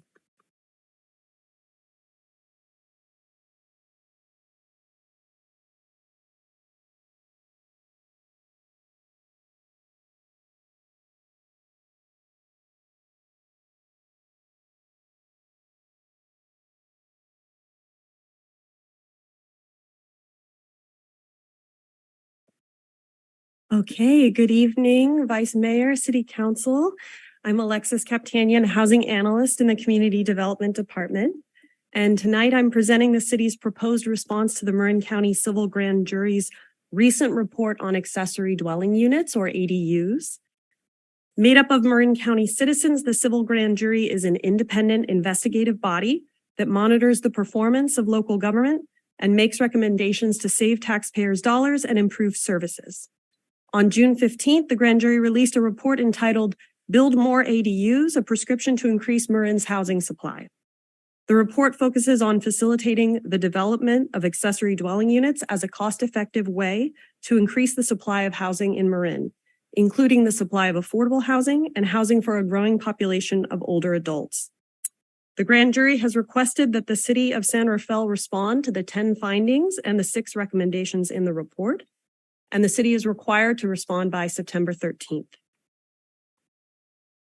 So staff recommends that the City Council agree with findings 1, 4, 5, and 6, which focus on the housing shortage in Marin, the benefits of ADUs, ADU services in other jurisdictions, and the need to provide better resources in Marin for financing ADUs. Staff recommends that the City Council partially disagree with findings 2, 3, and 7, which focus on the quality of support that jurisdictions in Marin provide to homeowners and on fees as a barrier to development. And staff recommends that the City Council disagree with findings 8 and 9, which focus on compliance with state ADU law and amnesty for existing non-conforming units, respectively. Finding 10 pertains to matters under the control of the Marin County Board of Supervisors and therefore does not require a response from the city. So the proposed responses describe the support and the resources that are available to homeowners from the city of San Rafael.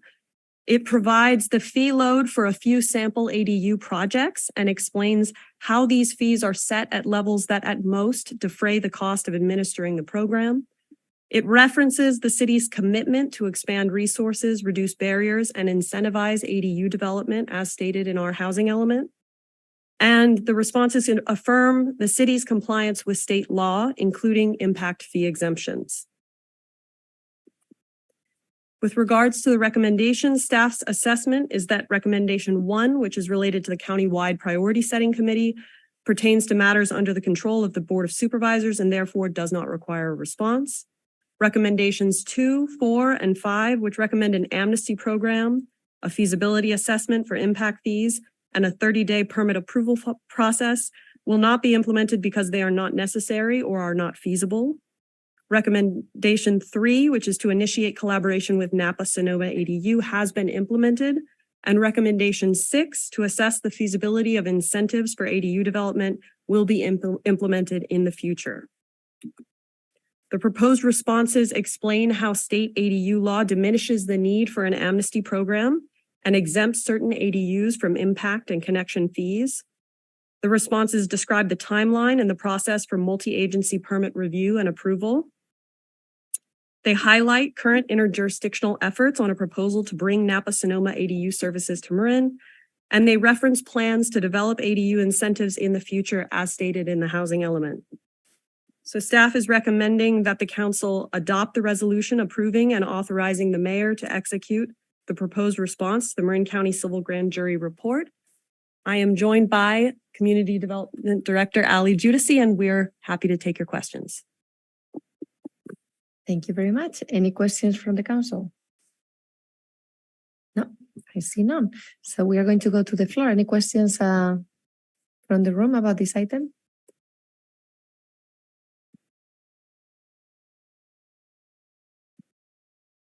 Good evening. I'm Bill Carney with Sustainable San Rafael.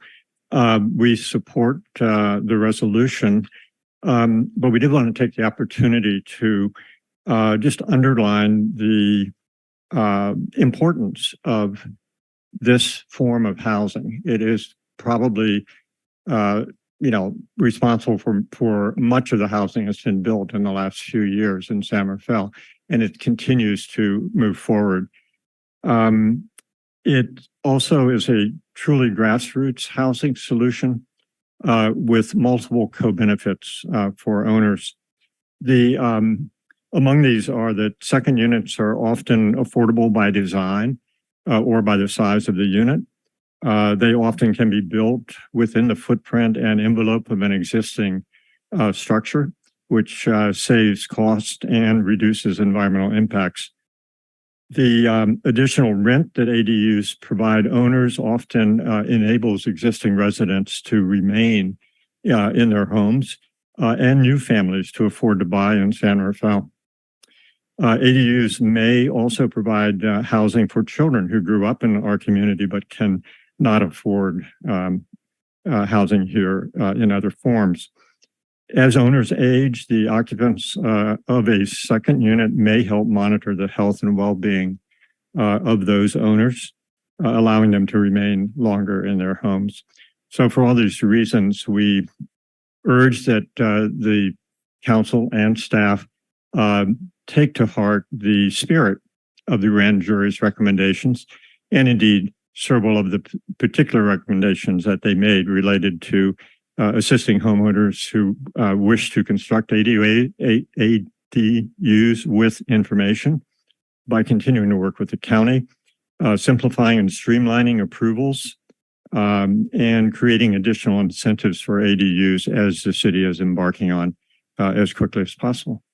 Thank you very much. Thank you very much for your comments. Matt Butler, resident of San Rafael, and I'm here to tell you it's time to end California's war on housing. It is time to adopt the grand jury's report in its entirety, fully embracing the full spirit of it, and realize that we have a crisis on our hands. We should not be calling these folks community development people. They are community destroyers. A couple of numbers you ought to be aware of. 1/4 of the entire U.S. homeless population right here in California. 5%. The number by which homelessness increased in the Bay Area in the last 2 years, 5% your year. What do you want to see it? 7%? 1 in 5 Californians are so food stressed that they cannot afford to feed themselves properly. They have to rely on food banks because they're spending all their money on housing. We have a housing crisis. 17 million people in California are renters, will never be able to afford a down payment to own their own home because they are so stressed just trying to pay the rent, which they will do until the day they die. Civilizations crumble. Societies fall apart when governments restrict basic human rights, and housing is a basic human right. So you can't police your way out of this problem, and you cannot regulate your way out of this problem, and you can't be scratching and clawing at reasonable piece of legislation that wants to address the homeless problem. If you want to ignore everything I just said there, let's think about Gavin Newsom for a moment. How does that guy ever think he's going to be president when this cesspool that is California's housing crisis is hanging around his neck? Do something for Gavin if you can't do it for the actual homeless people. So I am strongly encouraging the city council to adopt the grand jury's findings in total and ignore these folks over here. They are not community developers. And let's not follow the path of the myopic fools who have warmed your seats for the last 40 years. It was their blundering that got us into the mess we're in. Okay. Adopt the grand jury's findings. Thank you for your comments. Any other comments in the room? We are going to go online.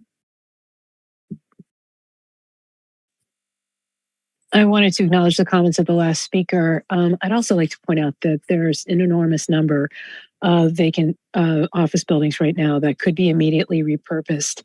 And for people to puzzle over ADUs and to present ADUs as some sort of grassroots solution is really the height of, kind of I guess, demonstrative of how weird California has become. I want to point out that one of our most severe housing crises in California occurred during the Depression, when we had just an insane number of people who were Dust Bowl refugees flood into California. LAPD had a bum brigade. They were out there with guns and sticks and batons and trying to beat back these poor Okies whose farms had been ruined. FDR did something smart.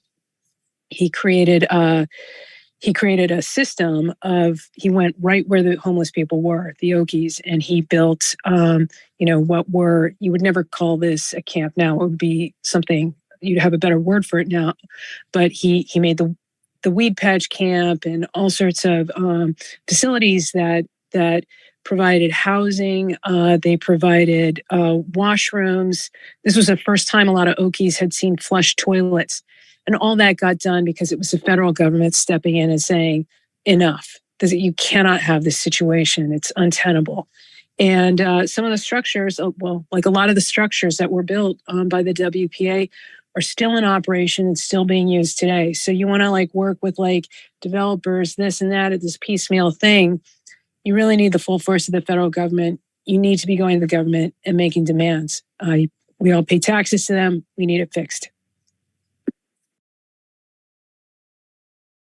I see no further public comment. I'm going to give everyone a moment, though. Sure. I see no public comment. Okay, we're going to bring it back to the council. Any questions or comments? I have a comment. Oh, sure. Yes. Sorry. Go ahead. My comment is in response to comments from the director of the Sustainable San Rafael, who recommended that we take to heart the objectives and the concepts brought forward by the grand jury. And I can't help but thinking about our history, and in sort of the arc of the history of the city of San Rafael with what we now call accessory dwelling units, what 20 years ago we called second units. It seems to me that they've taken to heart what San Rafael has been doing for decades. And it's a recognition of all of the work that we've been doing, every single thing in that report we've been doing for a long time. And I think the city of San Rafael is the leader in Marin County in doing everything possible to bring these units to fruition in our community for a long time, for all the reasons we've been talking about. So, with that exception to the or I guess maybe embellishment of the context. That's what it was. And so I would like to embellish the context. But beyond that, I favor our response to the grand jury report as submitted. And if it's appropriate, I'm happy to move for that we approve it. Thank you very much. Any other comments or questions? Just a comment in terms of the report. Absolutely, in terms of the ADUs, I think as Councilmember Bushy has mentioned, I've heard a number of ADUs been approved through the city, which is great. Unfortunately, that's as far as our purview goes in terms of approving. What people do in terms of whether it's used for additional housing, that becomes the owner's choice. I know, some have been yoga studios, some are home offices, and some are used for additional home units. I was also, again, it's outside of the purview of the city, but I also know that in some cases, homeowner associations have clauses in their laws, their bylaws, not permitting ADUs. And so just need to, as we move forward, it's always helpful to understand. I'm glad, where the city starts and stops, and where we also need to look forward to other organizations to also support the work that needs to happen with the ADUs. Thank you, Councilmember Kurtz. Yeah, I just wanted to point out a correction. I actually support the staff's recommendation for the response. I would point out that the recommendation from the civil grand jury on requirement 1, I think, had an inaccurate premise that would direct the priority setting committee to do something. I think it's more accurate to say that the county would direct the federal grants department to do the analysis. So I agree with staff's recommendation that this is a direction for county to do that, but I would just also, for the record, just state that they would not give direction to the PSC, which is its membership comes from around the county, including members from the public. Thank you. Okay, well, thank you very much. I appreciate the grand jury report and everything that went behind that. Also, our staff for analyzing and all the work that you have done. I believe that Councilmember Bushy was ready to make a motion. I am. I move that we adopt the resolution approving and authorizing the mayor to execute the response to the Marin County Grand Jury report entitled "Build More ADUs" and RX, which I presume means prescription, to increase Marin's housing supply. And I'll second. Okay. Roll call, please. Councilmember Bushy. Aye. Councilmember Hill. Aye. Councilmember Kurtz. Aye. Mayor Pro Tem Llorens Gulati. Aye. That matter carries 4-0. Thank you very much.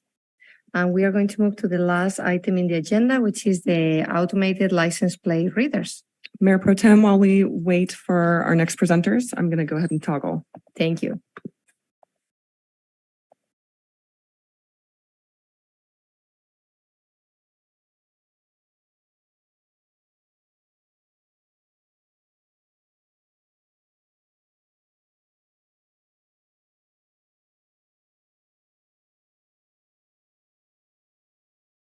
Good to go. Okay, we are ready to start. Good evening, Mayor Pro Tem Llorens Gulati and members of the City Council. Dave Spiller, Police Chief. The next item before you is on the topic of automated license plate readers.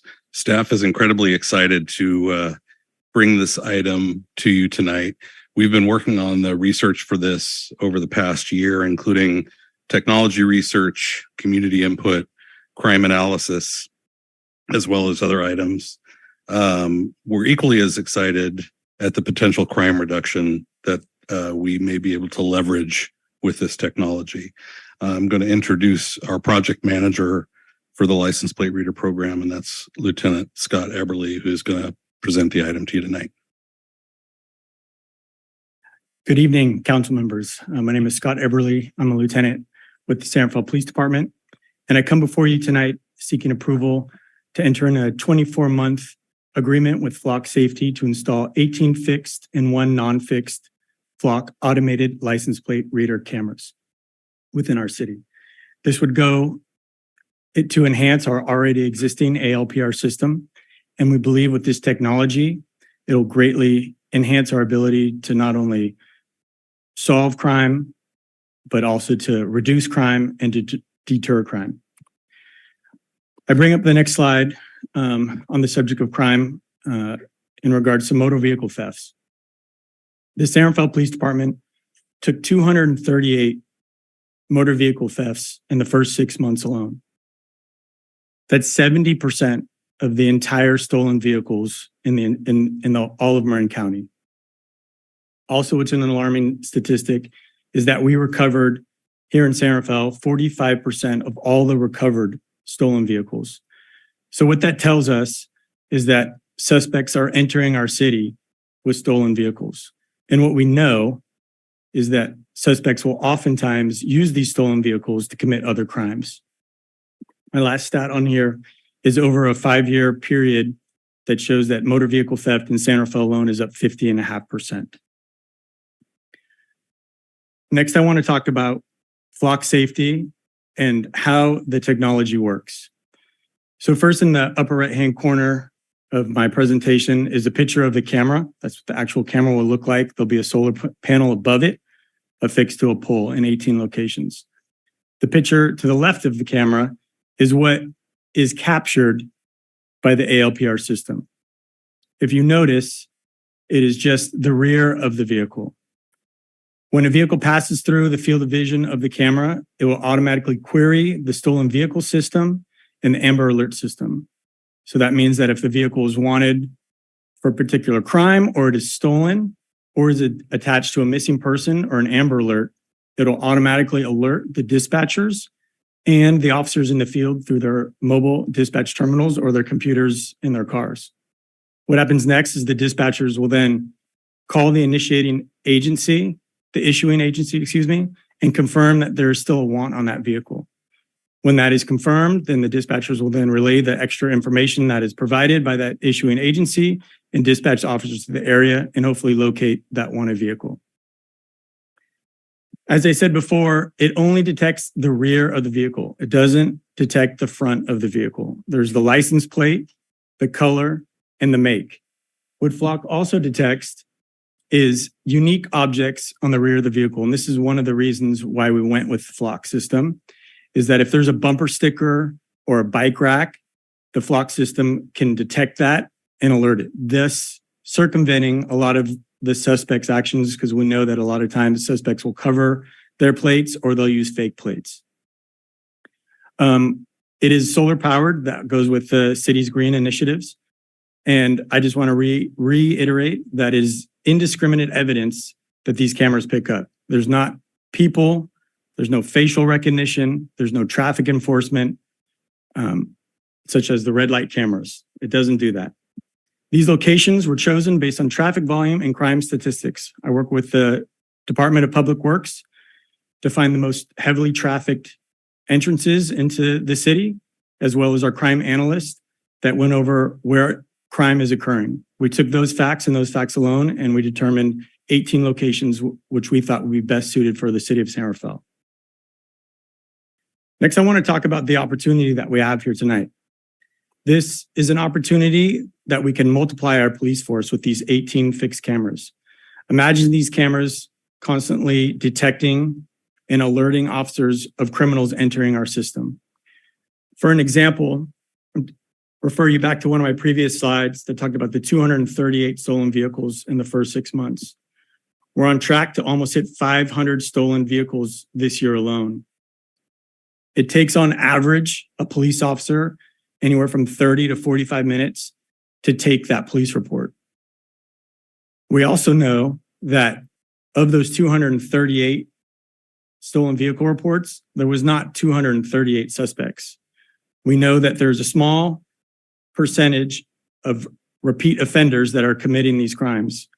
If these cameras can detect these criminals that are entering our city, I think we can drastically reduce the amount of reported stolen vehicles, and thus providing not only a reduction to crime, but a metrics or a methodology that we can show success for these cameras.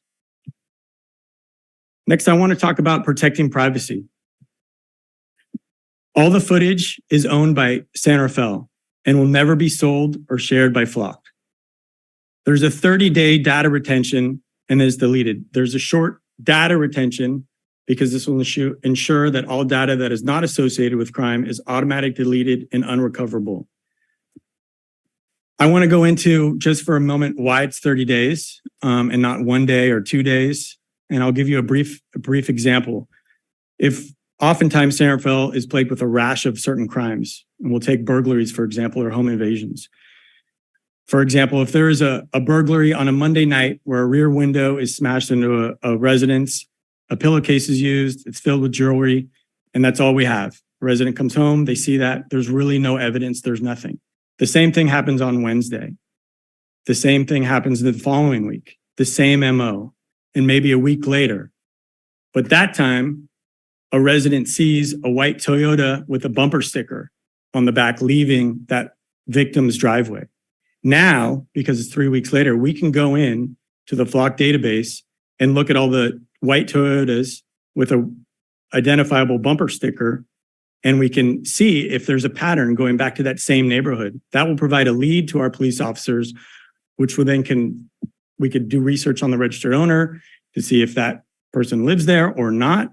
And if that person is a parolee, for example, maybe on probation or parole, detectives will get many more leads that can follow up with and hopefully solve not only that one crime, but we can piece together all 4 or 5 of those crimes.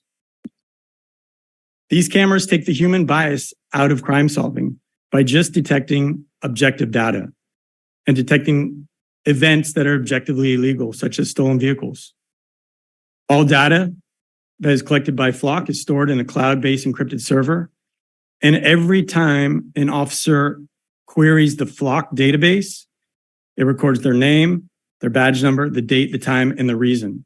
We have a policy that there needs to be a valid law enforcement reason to query the Flock system. And it is also the policy of our San Rafael Police Department that we will conduct at least 4 audits a year to make sure that officers are in compliance. Data sharing.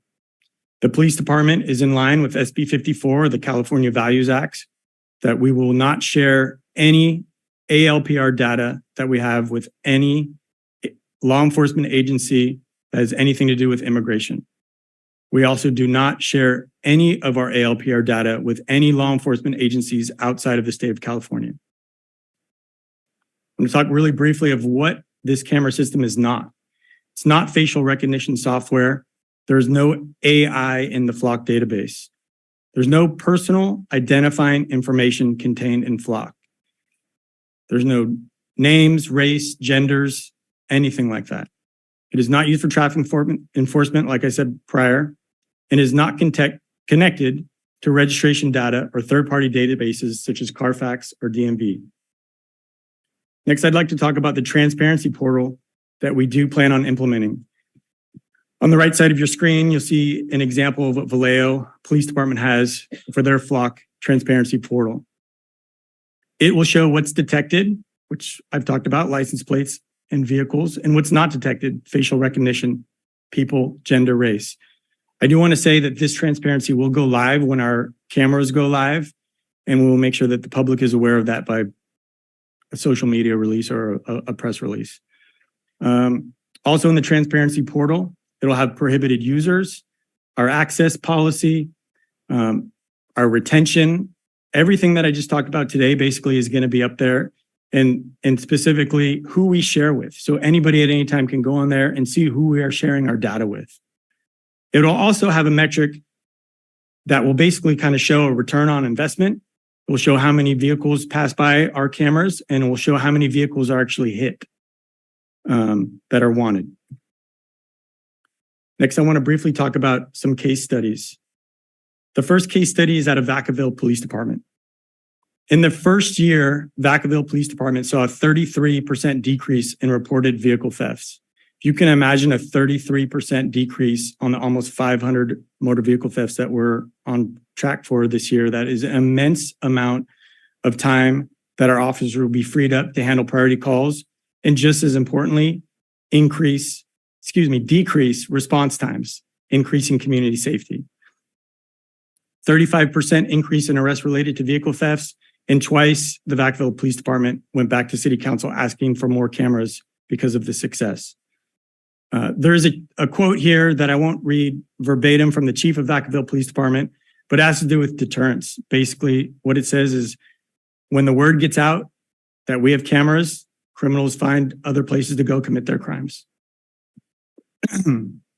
San Bruno PD, it was last year, but it was a high profile smash and grab robbery that occurred that was successful thanks to Flock. What didn't make the news is that detectives were able to see the vehicle leave the area of this local jewelry store. The police department thought that the criminals would try it again, and they put that vehicle into their database. And when the vehicle did in fact return, officers were able to apprehend them before the theft occurred and potential violence. Next, I want to we talked a lot about crime, but I also want to emphasize the other side of Flock, which it also detects missing, endangered, and amber alerts vehicles. This is a story out of Chamblee, Georgia, in 2020. At 12:33 p.m., this mother had her baby stolen from her. It's one of the rarest, most violent crimes in the nation. By 1 o'clock, the vehicle was entered into Flock, and by 2:30, the suspect vehicle was located.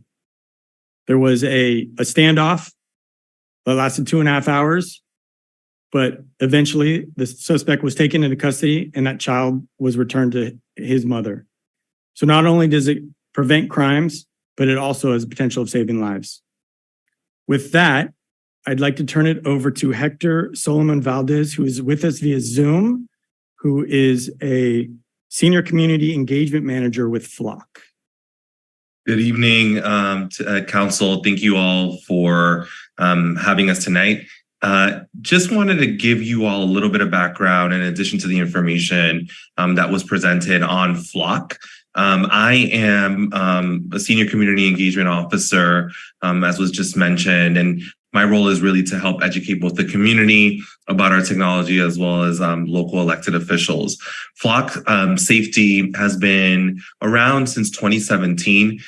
We were founded when our CEO was a victim of a crime and other folks in his neighborhoods were going through the same thing, basically a rash of home invasions, car break-ins, etc. And so set out to build license plate reading cameras when he found out that, like many folks, he had ring footage, his neighbors had different kind of footage, but law enforcement really needed that license plate to begin the investigation. So he did some research and found out a couple of things. One was that this technology has actually been around for a while. It's widely adopted in many instances where when we go shopping, bridge tolls, etc. But it's traditionally been very expensive, tens of thousands of dollars. Communities have had to would typically purchase a camera. And then also the other side of it is because he wanted to build this for his neighborhood itself. They were extremely, expensive, but also selling data, right? And so that is where Flock kind of came to be, which is to create a software as a service type model. Our cameras are about $3,000 per year, but we install them for your city and permit them and maintain them so that city staff can focus on their individual roles and that your police department can focus on solving crime. And in addition to that, as I mentioned, we will never sell or share the data. It's completely owned by your police department. We're in over 1,400 police departments nationwide, over 200 in California, many of those in the Bay Area, most recently approved in Berkeley, among other cities in your region. And so happy to answer any questions about us as a company or the technology specifically, that you all may have.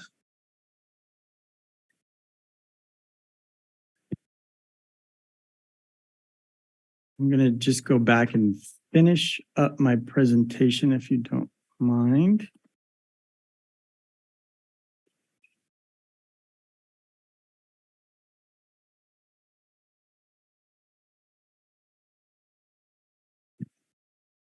So just in summary, the total cost for 2 years will not exceed $118,200. An annual recurring subscription cost is not to exceed $57,500. The camera placement is based on traffic volume, the main entrances to our city, and crime statistics, and also vendor expertise. Retention of this information is only for 30 days unless it's connected to a crime. The ALPR system does not capture or store any personal identifying information. And lastly, this fits in line with the goals and objectives for 23 through 25, specifically Goal 3, public safety, assess the effectiveness in reducing auto thefts and Part 1 crimes by use of ALPRs.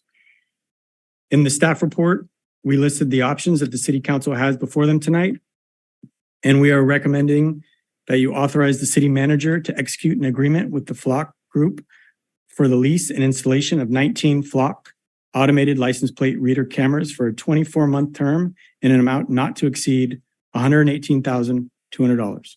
Thank you for your time, and I'm available for any questions you have. Thank you very much, Lieutenant Everly, and also Chief Spiller. Great report. Any questions or comments from the council? Yes, okay. Councilmember Bushy. I have a lot of questions, but first of all, what I don't have questions about. Looks like a great program. Definitely see all these benefits. Very reasonably priced. I'm totally supportive of the program. Have concerns about the data.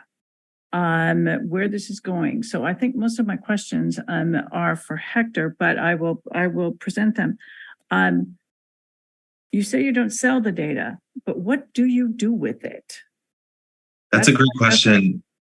Yeah, so that's a great question. All of the data is stored at rest in AWS cloud. It's end-to-end encrypted. All of those servers are within the United States, completely within the United States. Once your retention period is reached, the data is automatically deleted. It has what's called a time to live stamp. So and Lieutenant Eberly, if you can remind me, I think your retention is going to be the 30 days, or that is correct, 30 right. days. So, which is our standard retention. At 30 days, the data will be automatically deleted and no longer retrievable. As far as any access that Flock has, we do not own the data. It is completely owned by the San Rafael Police Department. Only they can share that data within the system for law enforcement purposes that are aligned with your police department's policy. So you're telling me that Flock does not ever access the information that it is holding? Correct. We do not access the data. It's completely owned by your department. Then why? I'm looking at your website. Why are you hiring 2 data scientists? And why do you need a senior manager of data science? What are you analyzing if it's not your customers' data? That's a great question. I actually don't know exactly what that role is for. We do have data analysts, obviously, as many businesses, and maybe for internal purposes, the business purposes, et cetera. But it's not associated with anything that's monetizing or using your data without your permission, right? So the data is completely owned by the department and can only be shared by the department. We do not monetize or have any way to do so. It's also important to note, right? So speaking about the data, that the images that are captured are still images of the back of vehicles. There's no personal identifiable information, nothing associating with a specific individual. So I also do want to just mention that as an aside, that the data is not specific to any individual at all. It's vehicle specific images. Hector, I am not satisfied with that response. I really need to know that your company is not analyzing this data. I understand it's not personally identifiable information, but if you have a DMV license plate data set, you can sure as heck find out, for example, how many people from Peacock Gap are frequenting the Trader Joe's or something else that you want to study. And it seems to me that your cameras are creating an amazing data set and that your company seems to be interested in analyzing that data. So to be specific, what I would really like to hear from your company is that no one has access to this information other than San Rafael Police Department. Yeah, and I want to know, and I'm not hearing that answer. Through your city attorney, of course, that's all within our contract, that we do not monetize or share or sell your data. Obviously, I can't give you any legal advice to that, but I'll defer to them. I can definitely say your data is completely owned by you. We do not sell or share your data in any way. But we'll definitely leave it up to them. That's definitely something, if there's verbiage that you want to further get clarified in a contract, we're definitely happy to do that. But we, again, as a company, do not monetize, sell, or share data. That's, as I mentioned, when in my little piece of during the presentation, is we started off by building this for our CEO's neighborhood. And that's something that he found in other companies, right? So other LPR vendors historically have sold this data to tow truck companies, et cetera. That is not something that we are interested in doing. It doesn't align with our values. Our mission is to help eliminate crime, help police departments do that. And I understand your question. I think it'd be important just to make sure through your city attorney to make sure that that verbiage is to your liking. All right. My next question is about the capability of modifying this system. How, if we decided, or if someone, maybe a nefarious actor, decided to modify the system to do more or to abscond with data or to change anything. What is the protection that that's not happening or cannot happen? So we're a SOC 2 compliant company, which means that we've gone through rigorous processes to make sure that our internals, systems are protected. Every single action that's taken in the system, there is an audit trail. So your department has to enter in a case number in order to search the system. At that point, there is an audit trail available to your chief. As far as what the system can be used for, right? So there's a hardware component. The cameras only can take pictures of the back of vehicles. The machine learning then analyzes what it sees to catalog it, right? So it's a red Honda. It has a roof rack, for example, right? And it's cataloged. But that's the extent in which, this is the images that are being seen and then translated by the equipment. Okay. By the machine My next learning. group of questions are about external people asking for information. Do you ever receive subpoenas from commercial litigation or other litigation? We have not. I will definitely defer to your city attorney just on interpretation, what he interprets state law to be. What we've found is in order to access the system, through your police department's policy, they have to enter in a case number or reference number.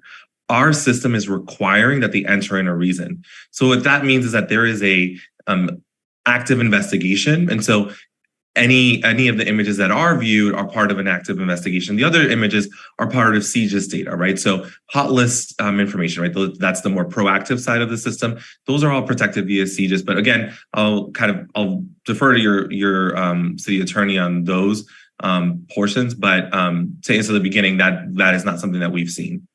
Okay. And so I guess I will turn to our police department and ask, if you were to receive a subpoena or an inquiry from a concerned parent about a curfew violation or an issue in a divorce case, what would be the response to using the system for that? Yes, thank you. Good question. And I want to split them up. One, if we get a subpoena, we would defer to our city attorney because our policy states that we do not share it with any agency or entity outside of the law enforcement field. So a parent calling to check up on their kid or something like that, that's against our policy. That's an easy answer. If we receive a subpoena, that goes against our policy. And then I would assume our city attorney would defend our policy in court. And just to add one extra layer there, Councilwoman, it would be similar, and again, deferring to your city attorney, to your body camera policies, right? When it comes to that type of situation, that's what we've seen other departments kind of compare it to. Thank you. Okay. Any other questions or comments? Okay. Councilmember Hill. Actually, I want to build on the line of questioning that Councilmember Bushy had started about access, and I maybe I'll come at it from a different angle to get what she was trying to get at. Even because you mentioned AWS, usually it's what you can do is to have no access at all. Maybe I'll ask it more directly. Does Flock have any direct access to the data? We do not, unless there is permission to assist the department.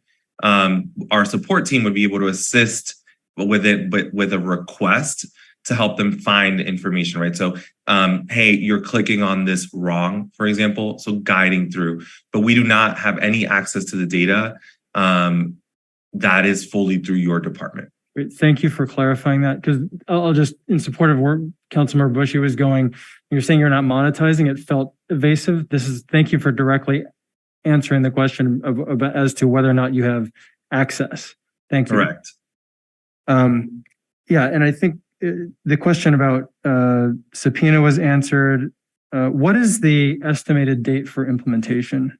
So we'd love to get this rolled out at least by maybe late October. What we need to do is we need to make sure everybody in our department is trained, from dispatchers to officers, to make sure that they understand the policy, and then to go over all of our internal policies that are related to apprehending suspects, because we do anticipate more hits being done. So we need to roll out some training first and then installation. So I'm thinking October, early November.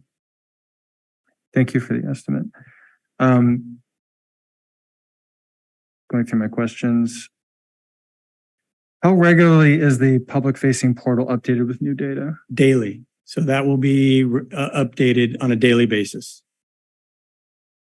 And do we, I'm using air quotes, own the cameras, or are we purchasing them through a service? And if there's anything faulty with them, they can get replaced by Flock within a certain service level agreement? That is correct. The second half of your sentence, we lease the cameras and they'll fix them if they break. Okay. And then I saw the word footage, and I want to drill into that a little bit, because I can imagine two ways in how I can interpret that, and maybe there's something in between.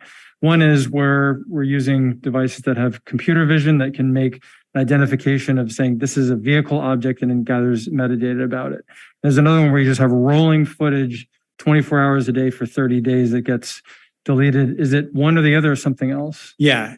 Hector, do you want to answer that?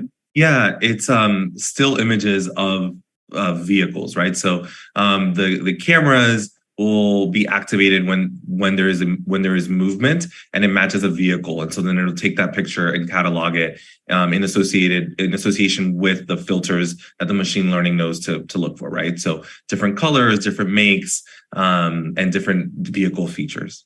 So but there's no live video. I think that's kind of where your question's going. Is there kind of an ongoing video? It's not. It's still images of vehicles that can then be queried upon if there's something that matches that. So it would not be possible then to go back later and say, hey, I want to look at something intermediate to the detection of a vehicle. You could not look at, say, pedestrian or bicycle traffic. Yes, 100% correct. Okay. Yes. So there's no opportunity to be able to examine that. That is correct. It's just those still photos. If there's somebody that walks through a portion of that roadway when the car goes by, there's no way that we could search for people walking on the street. Does that answer your question? It helps, yeah, because there's parts when I was looking at for the word footage, it just says filter, allows officers to filter hours of footage. And it helps to clarify that it's really not capturing hours of footage, it's really stills. Correct. Okay. Yes. Thank you. I had a couple more questions.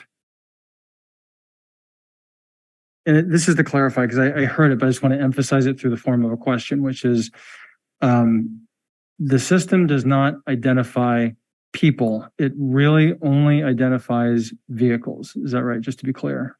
100% correct. And then just to also ask it this way, there are really only 3 use cases that this is intended for and is really restricted to. One is through passive capture and matching with the CLETS database, California database for law enforcement. That's one. 2 is for in rear view mirror, metaphorically, for the department to be able to conduct investigations for anything captured within the last 30 days. And then if another agency in the state of California makes a formal request that is acceptable, those are the only 3 use cases that this is for. Yes, you are correct. And that reminds me, I did not talk about it in my presentation, but for another law enforcement agency to gain permission to go through our Flock camera system, they have to basically write what we would consider a memo. It has their name, their rank, their agency, and the reason why they want to access our Flock footage. That goes up to the operations commander or his or her designee to approve that. And then that's when we would allow or deny that agency permission to view that footage. Thank you. And Lieutenant, can you confirm that those inquiries are also made transparent on the public-facing portal? The agencies that we share with is going to be made public-facing on the transparency portal, yes. Thank you. Councilmember Kurtz. Thank you. I have a couple of questions as well.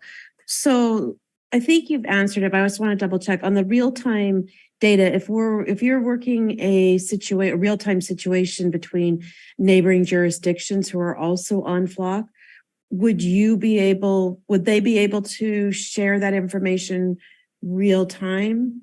They would, if we had an agreement. So we do have in our current license plate reader program. We do have agreements with neighboring jurisdictions. Novato is the only Marin County agency right now that has flock. We anticipate many more Marin County agencies. But if we had that sharing agreement, then it would, and if they entered a vehicle into their flock database that was wanted, our cameras would pick it up. But I also want to emphasize, even if we don't have that sharing agreement and they enter a vehicle, which is oftentimes done, that's a stolen vehicle or a vehicle that's wanted for a homicide or a robbery, our cameras will pick it up as well because it queries the stolen vehicle system. That's the law enforcement database that houses all the wanted vehicles in the state. So we would get alerted to that. Okay. Another question, is it data that you're able to see like on patrol, like within, or is it only within the office? Yeah, great question. So both. So on the officers' computers, their mobile dispatch terminals, when there's a stolen vehicle hit or a wanted vehicle hit, their screen will flash red.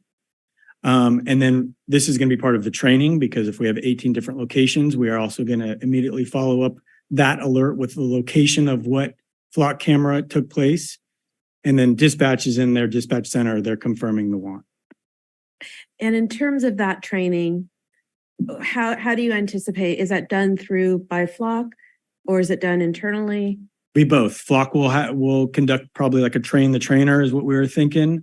We'll teach it to the leadership team and then we'll be able to teach the line staff. And then we will also have internal training on our reminders on our policies and procedures.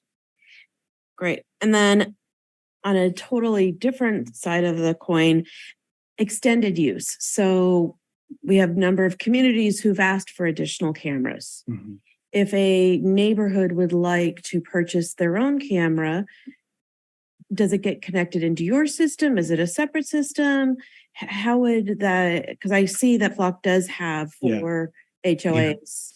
No, and that's a good question. And we do have HOAs in San Rafael and corporations that have Flock, but I'm going to defer to Hector because he's the expert on the private side to answer that question. Thank you, Hector. Yeah, so and that is a great question. Any HOAs that purchase Flock will be able to share their footage with law enforcement directly. So if there's a query that that your police department would like to search, they would use the same portal, which is the police portal. Enter in a case number, follow all of your police department's policies. And then they'll also be able to receive hot list alerts on those cameras as well, right? So if any vehicles that are on the California stolen vehicle systems enter that neighborhood or any of those shopping plazas, for example. It is important to note that on the private side, they don't have the same level of access, right? So they actually only have the ability to search their cameras. And sometimes they actually don't even have any access. They choose not to, but they'd be able to search their cameras and provide footage manually if they wanted to police department. That would be the area that I think as a city, we would want to think about if any private individuals want to purchase their own type of cameras. And if that's the case, how would that work? And if so, would it be purchased and then just give it over? All the data goes to the police department, not provide access? Because it could be sort of a wild, wild west if everyone starts having their own cameras. That's a great point, Councilmember. I relate it to Ring cameras. I mean, a lot of people have the Ring cameras. I don't think we can't stop them if they want to purchase their own private cameras. I think what's important though, is that if you purchase a private Flock camera, you have no portal to the SVS, the system that has the Amber Alerts, the system that connects the wanted vehicles. They can't access that. They could share it with us. So if there's a camera up on a certain street and there's a burglary that occurred, they could say, hey, there was a burglary. Officers, can you access our portal? And it was around 3:00. Can you check to see what vehicles went by? We would be able to access that and then run that through our databases to find leads. But they would just be able to, correct me if I'm wrong, Hector, just look at the still pictures. Correct. So they would be able to look at the still pictures of the images that are taken by their specific cameras within their neighborhood only. And there's nothing that really, I don't think, prevents us from, it's like a Ring camera if they wanted to buy it. But it sounds like the technology is more sophisticated than what we have with Ring. Would it be on the private side? So on the private side, they would be able to filter through, let's say they believe there was a red car that they're looking for. They can do that on their own. But again, your police department would access and follow their policies, follow any tips and leads depending on their policies, right? But there's nothing that they could do that is really associated with the police department other than providing it as a force multiplier. And that's what many HOAs decide to do when they purchase their own cameras. But that's basically a choice that they make for their neighborhood in specific. Vice Mayor, can I ask a follow-up to Councilmember Bushy's questions? Because I'm looking at section 4.1 of the agreement. I want to ask Mr. Solomon Valdez. I don't know if he has the agreement available in front of him, but given the discussion, my attention's drawn to the following. First, there's a sentence that says, consistent with what he told us, that all right, title, and interest in the customer data belongs to and or belong to and are retained solely by the customer. That's the city. But then this sentence, the way it's framed, it sort of raises the concern, it seems, that Councilmember Bushy was asking about. It says the following: customer hereby grants to Flock a limited, non-exclusive, royalty-free, irrevocable, worldwide license to use the customer data and perform all acts as may be necessary for Flock to provide the Flock services to customer. And then it repeats, Flock does not own and shall not sell the customer data. The and there, I think, is an unfortunate choice. If it said irrevocable worldwide license to use the customer data for the sole purpose of performing all acts as may be necessary for Flock to provide its services to the city, I'd be more comfortable with that. But as written, contract could be interpreted that they're getting Flock's getting a worldwide license to use the customer data for purposes that are unclear, and to perform all acts as may be necessary. That provision's repeated in the following section 4.2. So I don't know what your authority is to consider amending the language in the way that I just suggested. And I don't know whether Councilmember Bushy would be comforted by the amendment that I just suggested. I can provide some. I'm sorry. Sorry, I can provide some insight on that, but definitely that's something that our legal team is amiable to changing. That's what I was suggesting earlier. To any language that you suggest that aligns with the council members' kind of desire there, we're amiable to. But I would defer to our legal team. Just some background on that portion is my understanding is that is in order for us to be able to provide the service and hold the data for you in AWS cloud and then provide you access to the portal. But I will definitely defer to a further conversation between you as a city attorney and our legal team. But that's definitely something that they can change so that it's a little bit more specific to what you would like. And that would be great. I would ask the city attorney to continue to scroll down the document to section 4.3 called anonymized data. Anonymized. Look, and he can even pronounce it. And if you read that section, this is of course data that has had any indication of where it came from removed. And this section, as I read it, gives Flock the right to study all that data and to use that data to improve and enhance its services for development, diagnostic, and corrective purposes and other Flock offerings. And the problematic sentence actually is the last sentence, or second to the last sentence of that paragraph, which says, parties understand that the aforementioned license, that is the authorization to study all of our data, is required for continuity of services. So notwithstanding Hector's willingness to negotiate these provisions, it appears that your legal team doesn't consider them negotiable, particularly this one, which requires that we make all our data available to Flock to study for whatever purpose they might have in advancing their commercial interests.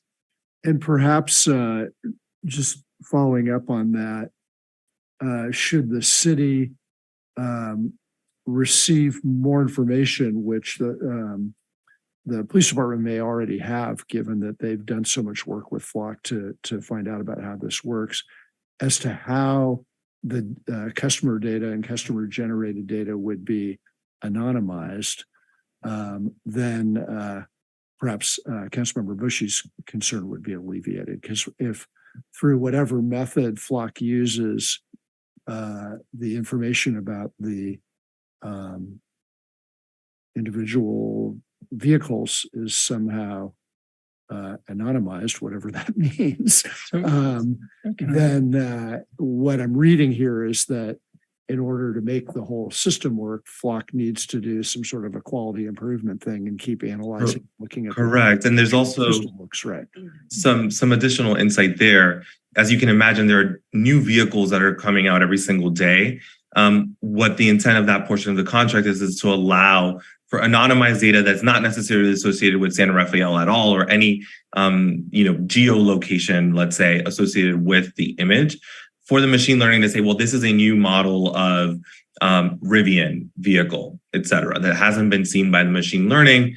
How do we feed this not just from this city, but in all of the different locations that it's being seen, and catalog it to be able to associate it and make it so that it's searchable for police departments nationwide. So it is a improvement of the system, right, of the machine learning, so that it's more accurate and provides more options. But definitely that's something, and it's important to bring those things up. I will say, our legal team is, more than willing to kind of go through those specific lines. And I think what I'm hearing also, the intent is to ensure that none of the data is monetized or associated directly with San Rafael. And I think that's important to make sure, that the contract kind of meets your desire to for those values to come through in the contract. So that's definitely something we can bring back to our legal team and work with your city attorney as well. Mayor Pro Tem, I do need to toggle our interpreters. Thank you. We'll take a little pause.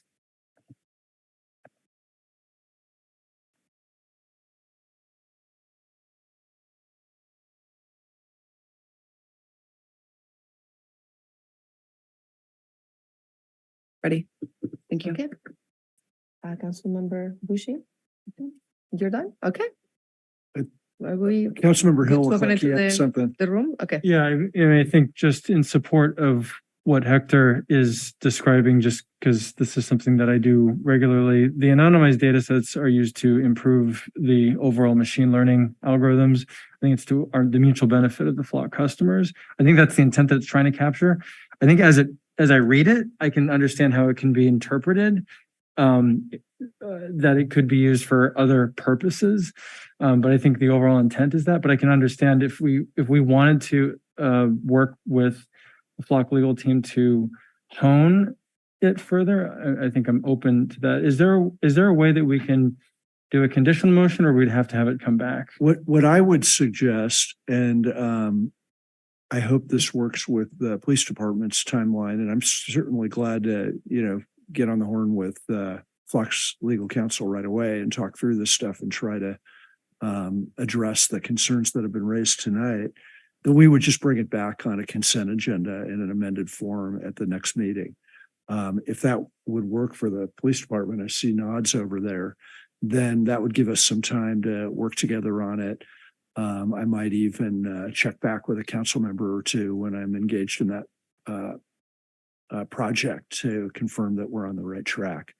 But if Hector could get the contact information to the PD, then I'll follow up right away. Thank you. Certainly, I'll connect our legal team to Lieutenant Eberly tonight, so that you all have that. And obviously do want to state, as you can tell, our intent there is to improve the system, and definitely want to make sure that you're comfortable with the language so that you can see that more clearly. Okay, thank you so much, everybody. We are going to open it for comments in the room. Thank you, everybody, so much for your patience. And you can start lining up if you want, as we go. Mayor Pro Tem.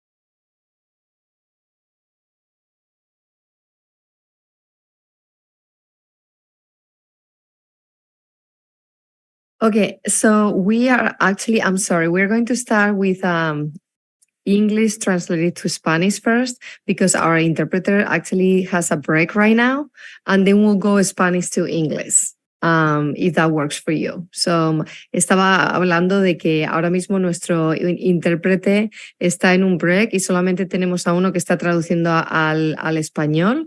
Entonces, estamos pensando empezar con las personas que hablan en inglés primero, para que lo traduzcan al español, y luego las personas del español para que traducirlo al inglés. ¿Está bien? Okay, so we are going to start with the English speakers first, and then we are going to go with the Spanish speakers for comments. Thank you so much for your patience.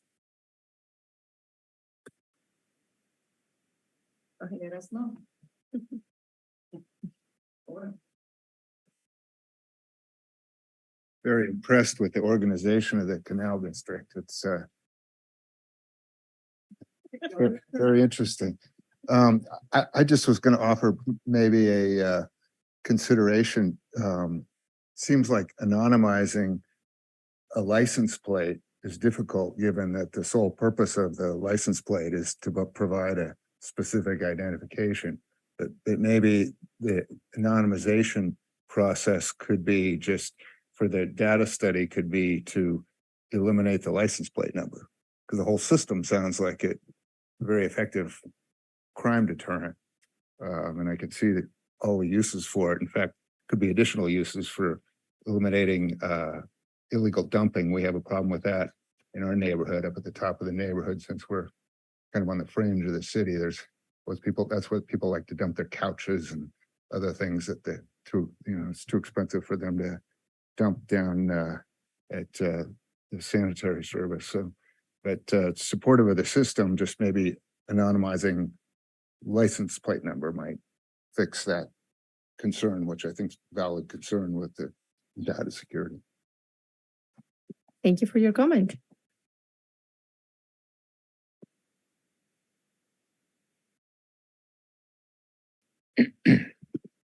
Alvateri, San Rafael, both exciting and frightening to think about what that system could do for us.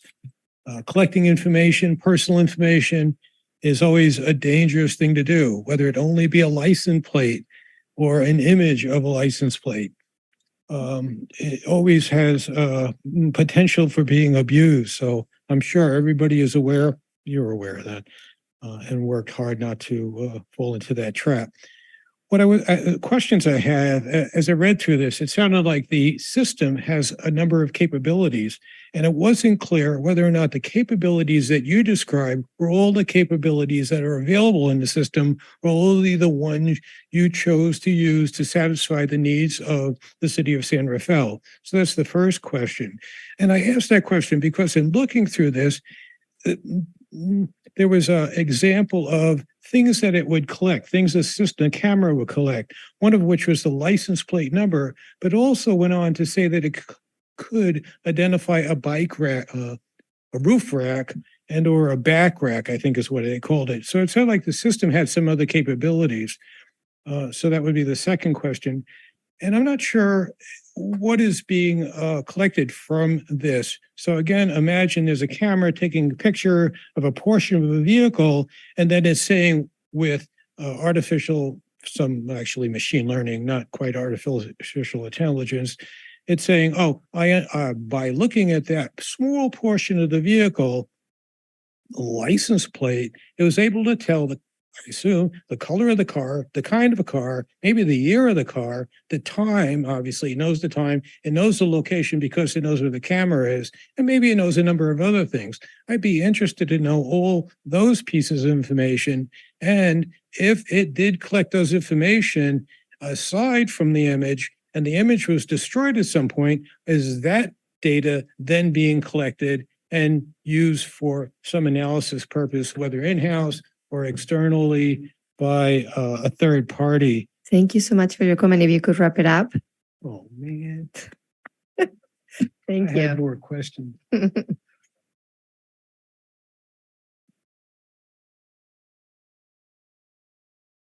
Hi again. Oh, I guess I'm at the appropriate time now.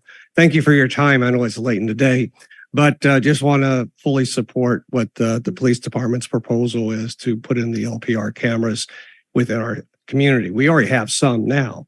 So this is just an additional 18, 19. I forget what the exact number is, but this will help in fighting crime and make those people kind of go elsewhere. Not that that's a solution either, but the solution is to kind of make it San Rafael safe for everyone. That's it. Thank you very much for your time. Thank you for your I comment. should say I'm Robert Chatham, San Rafael. Okay, thank you. Okay, I'm just going to check very quickly on the interpreter. I'm going to go ahead and toggle. So Olivia, I'm bringing you back onto our original channel. And we can start getting ready for the Spanish comments. Vamos a prepararnos para español. Bien. Me van a cambiar a mí para que las interprete.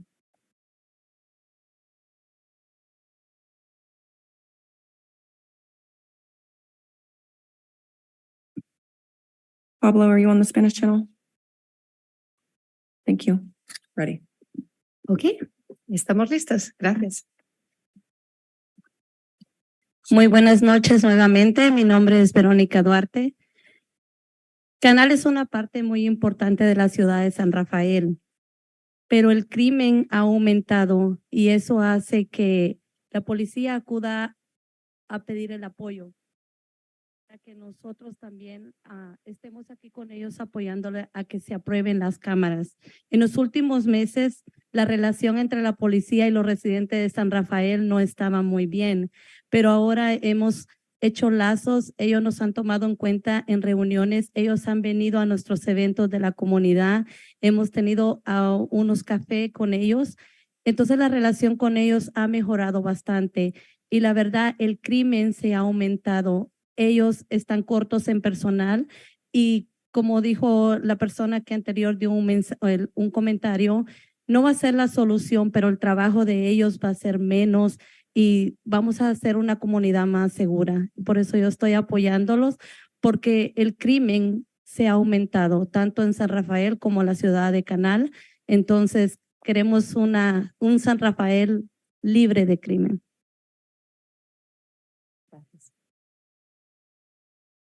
Okay, good evening again. My name is Veronica Duarte.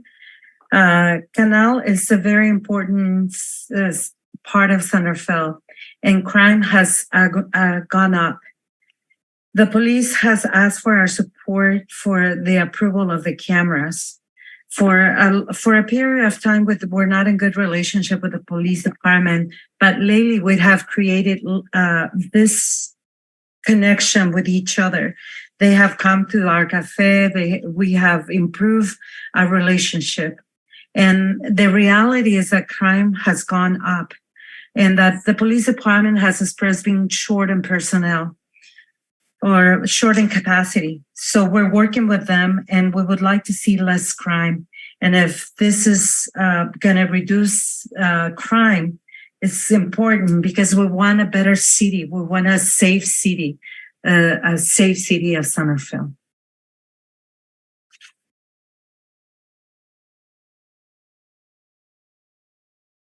Buenas noches. Mi nombre es Vicky Tenorio y soy miembro de Voces de Canal y voluntaria para ayudar a nuestra comunidad. A mí me gusta Canal porque hay diversidad de cultura, Es una comunidad donde hay clínicas, supermercados y a donde está todo. Nuestra comunidad de Canal viene teniendo crímenes de robos de carros, herramientas, llantas, catalizadores, pero el robo de carros es lo que más se ve día con día. Creo y estoy segura que las cámaras Flock, Safety ayudarán a disminuir el crimen. Porque también hay 48 ciudades del norte de California que ya las están utilizando. Son 48.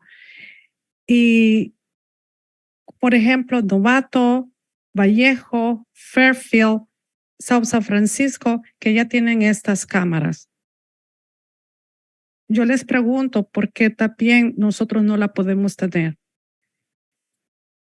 Seamos la ciudad de San Rafael, la número 49, con estas cámaras Flock, Safety.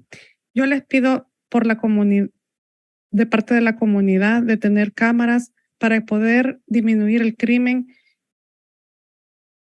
Esta noche se los pedimos. Gracias. Gracias. Good evening. My name is Vicky Tenorio. I belong to Voces de Canal and I'm a community volunteer.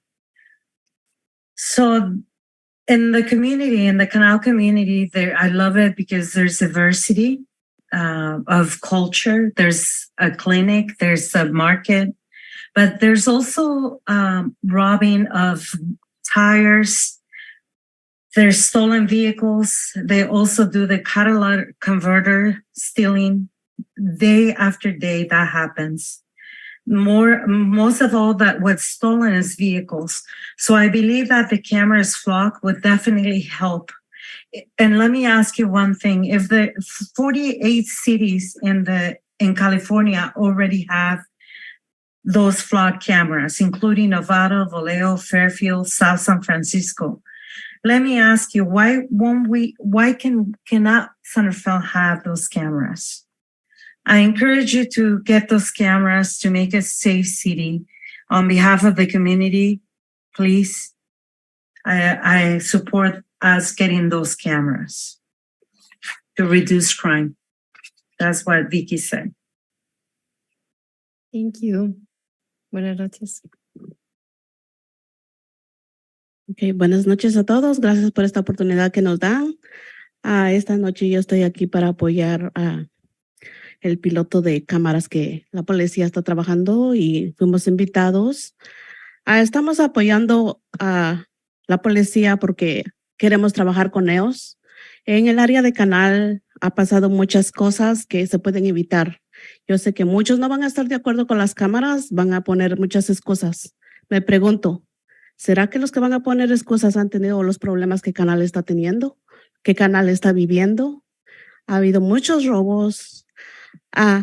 En partes de Canal hay cámaras.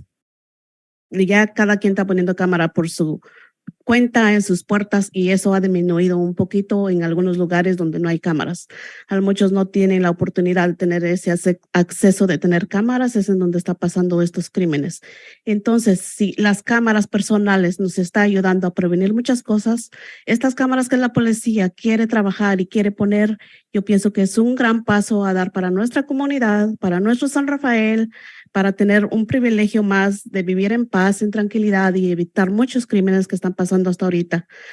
Yo les pido esta noche que ustedes aprueben el ALPR para que tengamos una comunidad más segura. Sobre todo la policía está corta, ustedes lo saben, no tienen mucho personal trabajando y de esa forma ellos se pueden ayudar. Ellos quieren trabajar con nosotros en el área de Canal, pero están cortos de personal. Y yo pienso que las cámaras son un buen punto y un primer paso a seguir para tener un buen futuro en adelante. Y ojalá sí lo puedan aprobar porque en realidad no lo necesitamos. Gracias.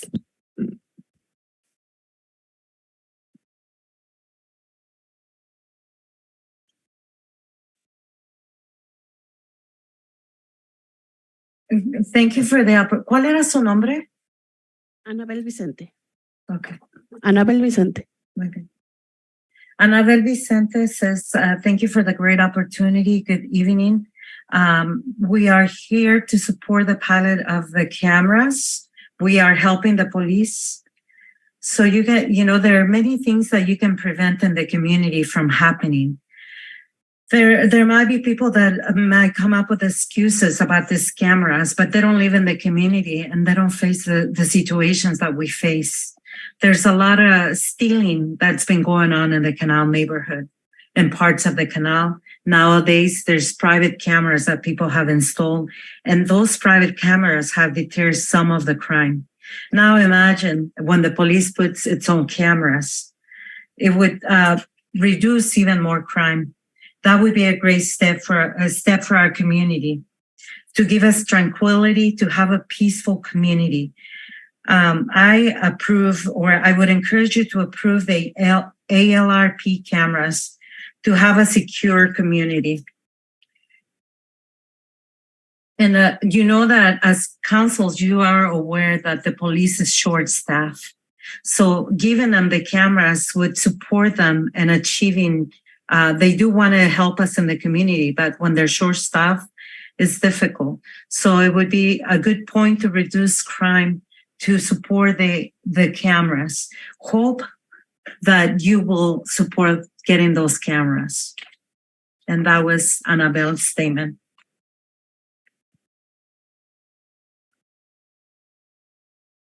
Buenas noches a todos.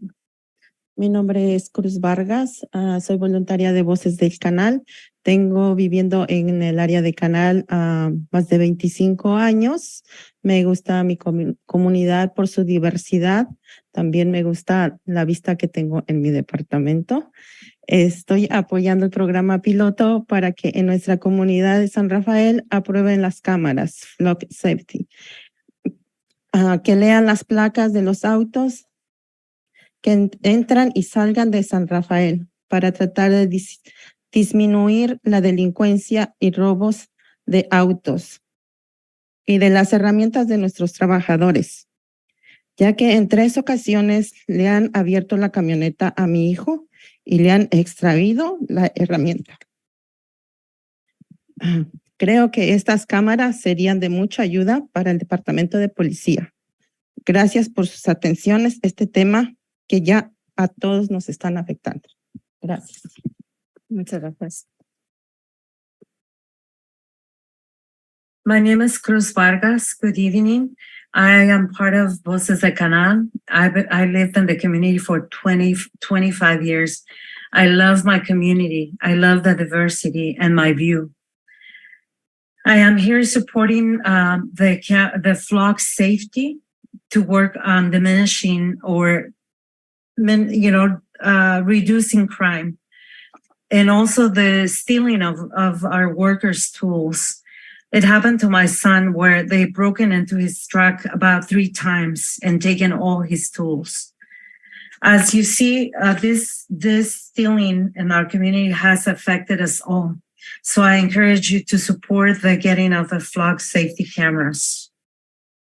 That's Cruz Vargas' statement.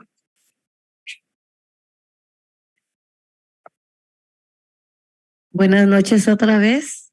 Ya tengo sueño.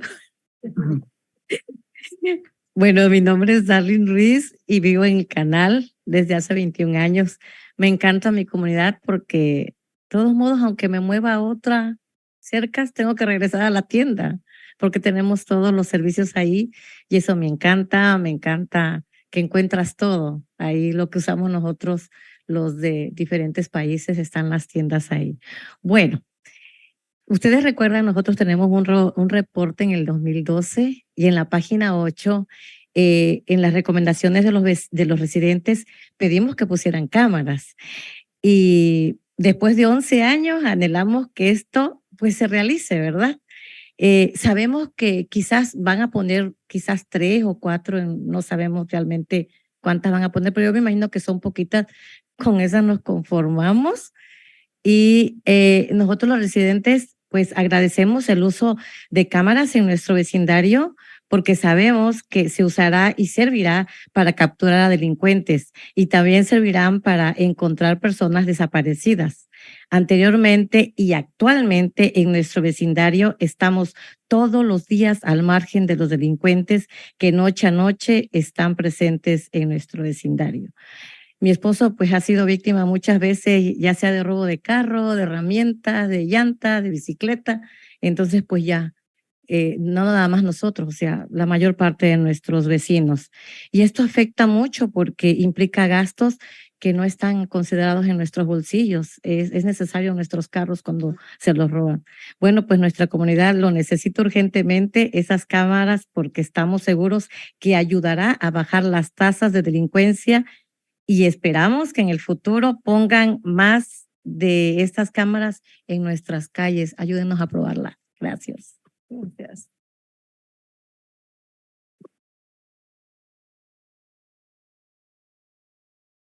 Good evening again. I feel a little sleepy, and my name is Darlene Ruiz. I lived in the community for 21 years. Even if I always think, even if I move away from the Canal neighborhood, I still got to go there because everything is there. You know, the store where I can buy, you know, when we come from different countries, there's the enrichment of the things that we need on the stores there. In 2012, there was a report, and if you look at page 8, the recommendation from people from our neighborhood, we asked for cameras.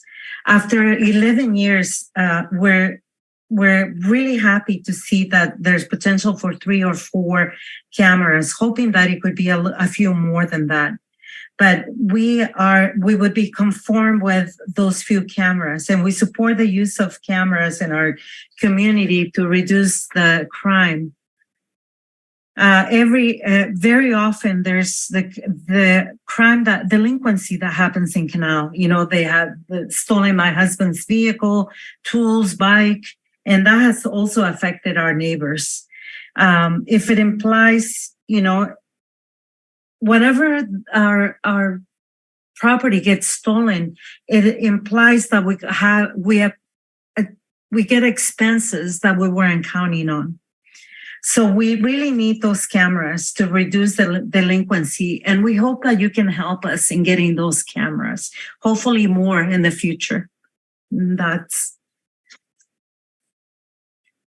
Darlene Ruiz's comment.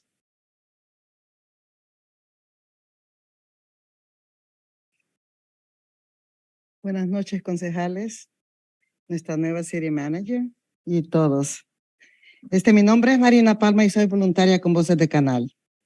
Viví en el canal por 27 años, pero sigo trabajando como voluntaria con mi gente. Me encanta la comunidad de Canal porque todos están luchando por construir un mejor futuro para nuestros niños y nuestras familias. Es una comunidad de gente trabajadora con muchas ganas de progresar. Todos estos sueños de construir un mejor futuro están siendo truncados por varios factores que están ocurriendo en nuestra comunidad, incluyendo el robo de autos, el robo de trocas de trabajo, el robo de herramientas de trabajo, asaltos en casas, asaltos a personas. A varios les da miedo salir de noche y muchos no duermen en paz, preocupados que no encontrarán sus carros o trocas de trabajo o herramientas. También incluyo, por otro lado, de los carros que a veces se ven abandonados en la comunidad. De dónde vienen no sabemos, pero también de repente desaparecen.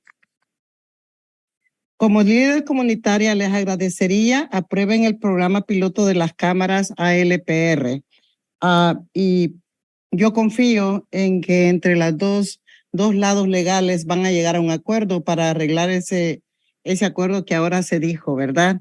Para así poder identificar autos robados, ladrones e inclusive personas desaparecidas. También pido que eventualmente nos pongan cámaras de seguridad en la comunidad de Canal. Esto ayudaría a sus investigaciones en crímenes, a desmantelar falsas denuncias, a confirmar denuncias, a que disminuyan los crímenes y a que nuestra comunidad se sienta protegida. Voces del Canal estamos trabajando con la ciudad y el departamento de San Rafael con la esperanza de lograr tener una comunidad segura, saludable, a donde vivamos como la mayoría de los residentes de Marin lo hacen, en un ambiente sano y fuera de peligro diario. Espero nos escuchen.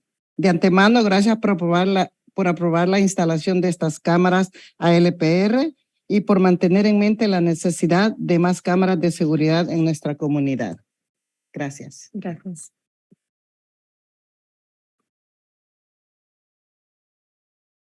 Okay. Good evening. My name is Marina Palma. I lived in the Canal neighborhood for 27 years and continue volunteering with my people. I love our people because they're striving to make life better for their children, to improve their communities, to make them a beautiful community, and to fight to construct a better future. Unfortunately, there's the robbery of homes, there's robbery of properties, the robbery of tires, tools, trucks. People work to construct a better community, but there's this challenge of all the robbery that happens.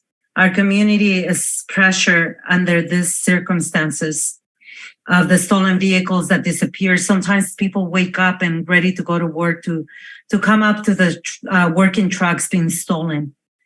Sometimes cars are parked in our community that probably have been stolen somewhere else, and then they disappear. So I encourage you to install the ALRP cameras that can help in reducing crime and identifying stolen vehicles and probably people that have disappeared, as well as defining whenever there's false accusations, and also really capturing the crimes, the criminal people that are committing criminal offenses. I hope that you secure those cameras for our community. I'm part of Voices of Canal, and we are working to make our community secure. And we hope that you can help us also to make our community secure, healthy, like other communities that are healthy and have the security that there's reduction of crime. So I hope that beforehand, I thank you for you approving the cameras with the hope that in the future you can get more to make our community secure. That's Marina's Palmas. Thank you. Buenas noches otra vez. Mi nombre es Aurelia Vargas. Yo estoy aquí también como Voces de Canal para apoyar el proyecto de las cámaras, porque en mi experiencia personal, en mi familia, mi esposo ha perdido 3 camionetas robadas el año pasado. A mí me han abierto mi carro y me han robado, y lamentablemente la policía no puede hacer nada. Entonces pienso que esto de las cámaras nos va a beneficiar a todo San Rafael, especialmente en el área de Canal. Muchos se preocupan por la privacidad. Pienso que ya a estas alturas no tenemos privacidad usando un teléfono, usando una computadora. Creo que eso de la privacidad ya no es tan importante a estas alturas, y las cámaras solamente están hablando de una placa, no están hablando de una cara o de color de piel o algo así. Entonces pienso que es justo que nos apoyarían con este proyecto que reduciría el crimen, especialmente en nuestra comunidad, que estamos en luz roja, y eso nos ayudaría mucho, y como dicen las compañeras, estaríamos más tranquilas, dormiríamos más tranquilos y no pasaríamos ese mal momento de que vas a un lugar donde dejaste tu carro y llegas y no lo encuentras y dices, ¿qué pasó? Entonces, pues lamentablemente, pues lo robaron. Eso nos ayudaría mucho. Gracias.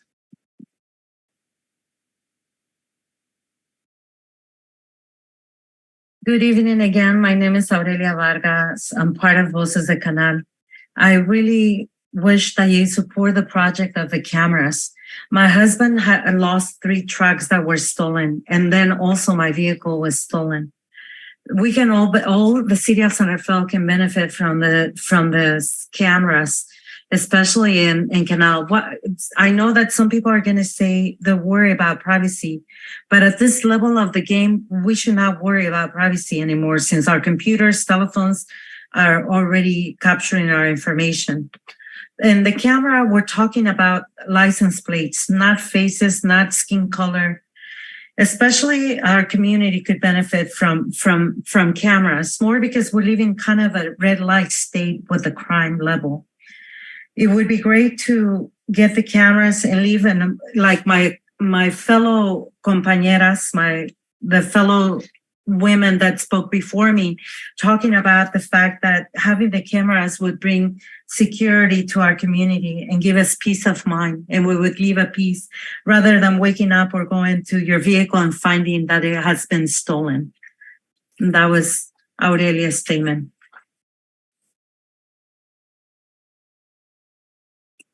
Hola, buenas noches a todos. Mi nombre es Zoila Ríos y vivo en el área del canal por 18 años y soy voluntaria del grupo Voces del Canal.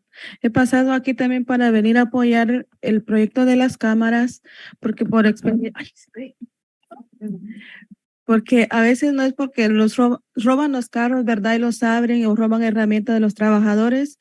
O a veces también se llevan los carros, los policías los encuentran a los 2 días o 3 días. Aparte de que han robado todas las cosas de adentro, por experiencia, a mi hermano le robaron su carro como hace 3 meses y lo llevaron a un lugar y lo encontró la policía a los 2 días ya destruido y lo dieron por pérdida de una vez. Entonces él perdió su carro, se quedó sin carro. Aparte de que roban herramientas, uno pierde sus propias cosas. Y por otro lado, no sé cómo van a colocar las cámaras, ¿verdad? El canal tiene muchas calles, muchos lugares, pero estaría bien que sí se aprobara las cámaras. A veces hay muchas personas que están tomando horas de la madrugada en las calles donde vivimos. Tenemos niños. Hace 2 semanas, por donde yo vivo, había unos muchachos tomando, peleando, se llegó la policía y mucho alboroto, ¿verdad? Y tengo mis niños y se recordaron, dice, mami, ¿qué está pasando? Ellos se asustaron y sí me gustaría que se apoyara el proyecto de las cámaras. Gracias. My name is Zoila Rios. I lived in the Canal neighborhood for 18 years. I'm a volunteer with Voces de Canal. I'm here to support the project of the cameras. Yeah, the cars get stolen, the parts. Sometimes they steal the vehicle and they take it somewhere, they dismantle it. And then it happened to my brother. His car was stolen, and after 2 days, the police found it, but it was totally destroyed. It was declared a total loss. Not only the tools, I don't know how will the police position the cameras, but sometimes in the middle of morning hours, the wee hours, people are drinking early in the morning. Last time there was a group of men, young men, fighting, drinking, and my daughter was concerned about it. She said, "Mommy, what's going on?" So it would be great and important to have the cameras. Okay, well, thank you so much for everybody for your comments and for being so late and patiently. So are there any other comments online? I do see one hand. Thanks. I appreciated hearing all the voices de la Canal. I did want to point out that I've seen this movie before. I remember this when there was a crack epidemic in the 1980s. And I remember that the police departments went to the Black communities and they said, it looks pretty bad here. You've got some issues. And the community leaders, very much like the 8 women you just heard from, were like, yes, we actually do need some policing, and you've been totally absent from our communities. And now you're saying you're going to show up. And that's very much like this situation right now. And what happened is they gave their support for more policing, and in this case, the cameras. And what happened instead is they got mass incarceration of mostly men in their community. And this devastated the Black community. So I think you need to be careful who you partner with. Cameras don't prevent crime. They don't necessarily reduce crime. The police have come to Voces de la Canal and said, hey, here's this solution. But the real solution has nothing to do with that. The real solution has to do with actual funding for everyone in the community, for schools, for food, for housing. That's the real solution. But because the city council and the county and the state doesn't want to give that to the Latino community, this is the Band-Aid. You're going to get security cameras. It's not going to get you what you think it's going to get you, but that's all you can get, so you're taking it. It's a bad deal, but it's the one you can get. It's sad to see this all over again. I see no other public comment. I'll give everyone a moment.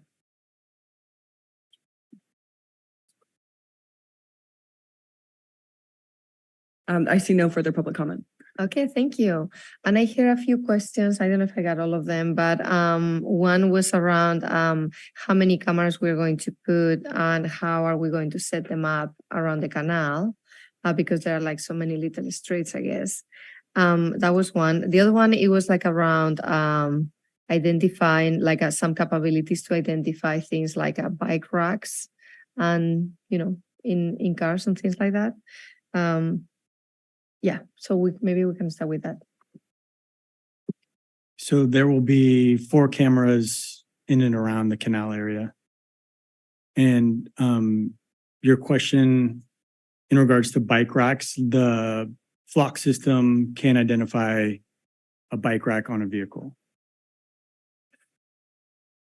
Vice Mayor, I wanted to offer another option in addition to the one that I suggested earlier, as we've been thinking about it and talking about it over here. If the council wanted to take action tonight, another option would be to consider a motion to authorize the city manager to enter into an agreement in a form that the city attorney was willing to approve after a negotiation and discussion with Flock's council. And if the council were willing to entertain such a motion, I'd be glad, like I said, to work on that project. And I would expect to check back with Councilmember Bushy and Hill, since I have access to them, to just run by their expertise the project before finalizing any language for the city manager's signature. Okay, thank you for that option. Any last comments from council members? No, I do have, oh, sorry, go ahead. Is there final comments? Yes. Okay, yes. So thank you, Lieutenant Eberly. Thank you, Chief Spiller. Thank you, Hector, for providing us your report this evening. I'll just sum it up. I am in support of us implementing the flock system. I think taken with the benefits of being able to narrow into the 3 use cases that I think are very important for our community with respect to safety and deterrence. I am satisfied based on testimony and how we're operating it, that the interests of privacy and data are being respected to the standards that that I want for our community. At some point in the future, I would like to see our digital service and open government describe what are guidelines for acceptable data use. I think it's consistent with what we described tonight, which is limiting the types of data we collect, making sure that it's as transparent as possible, who has access to it, what the use was, making that transparent. This, to me, is in action, being responsible to the community's interest in making certain that data and privacy are being respected. So thank you for the testimony. I am hearing that we have the opportunity to perfect the legal language to make sure it's aligned with what we described.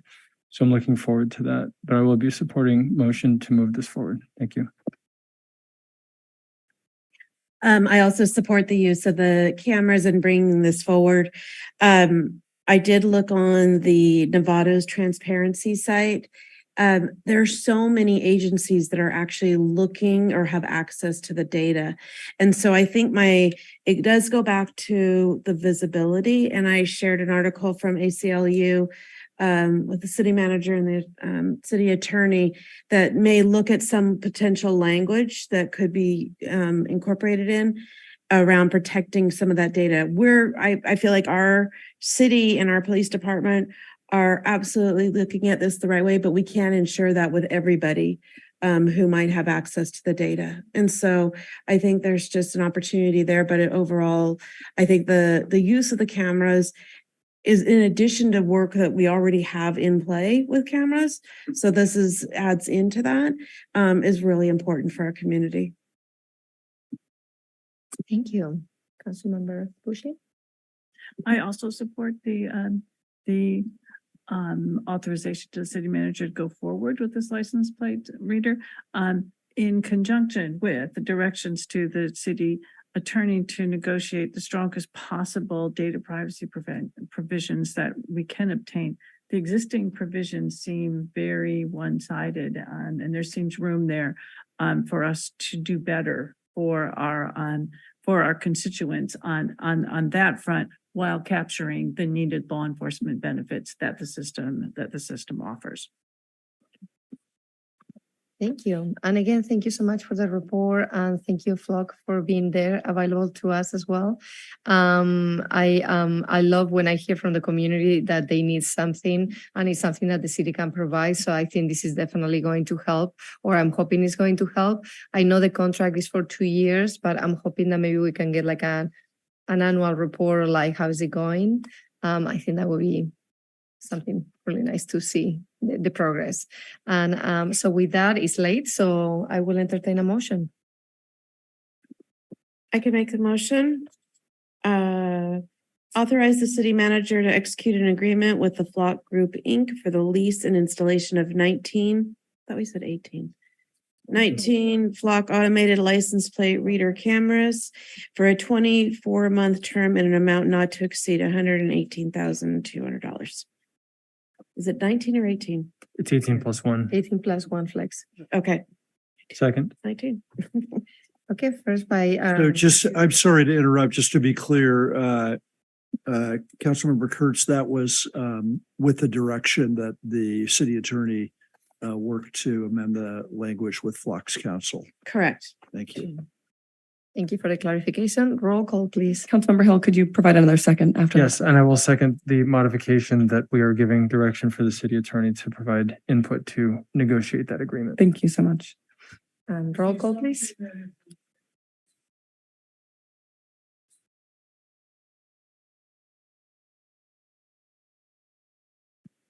So we don't usually take questions from the floor after the public hearing's closed. No, my second just stance state as that absolutely, if the city attorney in consultation with the city manager and the police department are not satisfied with wherever we end up, we'll be bringing it back. Thank you. And That's roll correct. call, please. Councilmember Bushy. Aye. Councilmember Hill. Aye. Councilmember Kurtz. Aye. Mayor Pro Tem Llorens Gulati. Aye. Thank you very much. That matter carries 4-0. Yes. And for the San Rafael Successor Agency, there's none. So thank you so much, everybody. And also thank you to all our interpreters. It's hard work. So thank you. And it's adjourned. Thank you.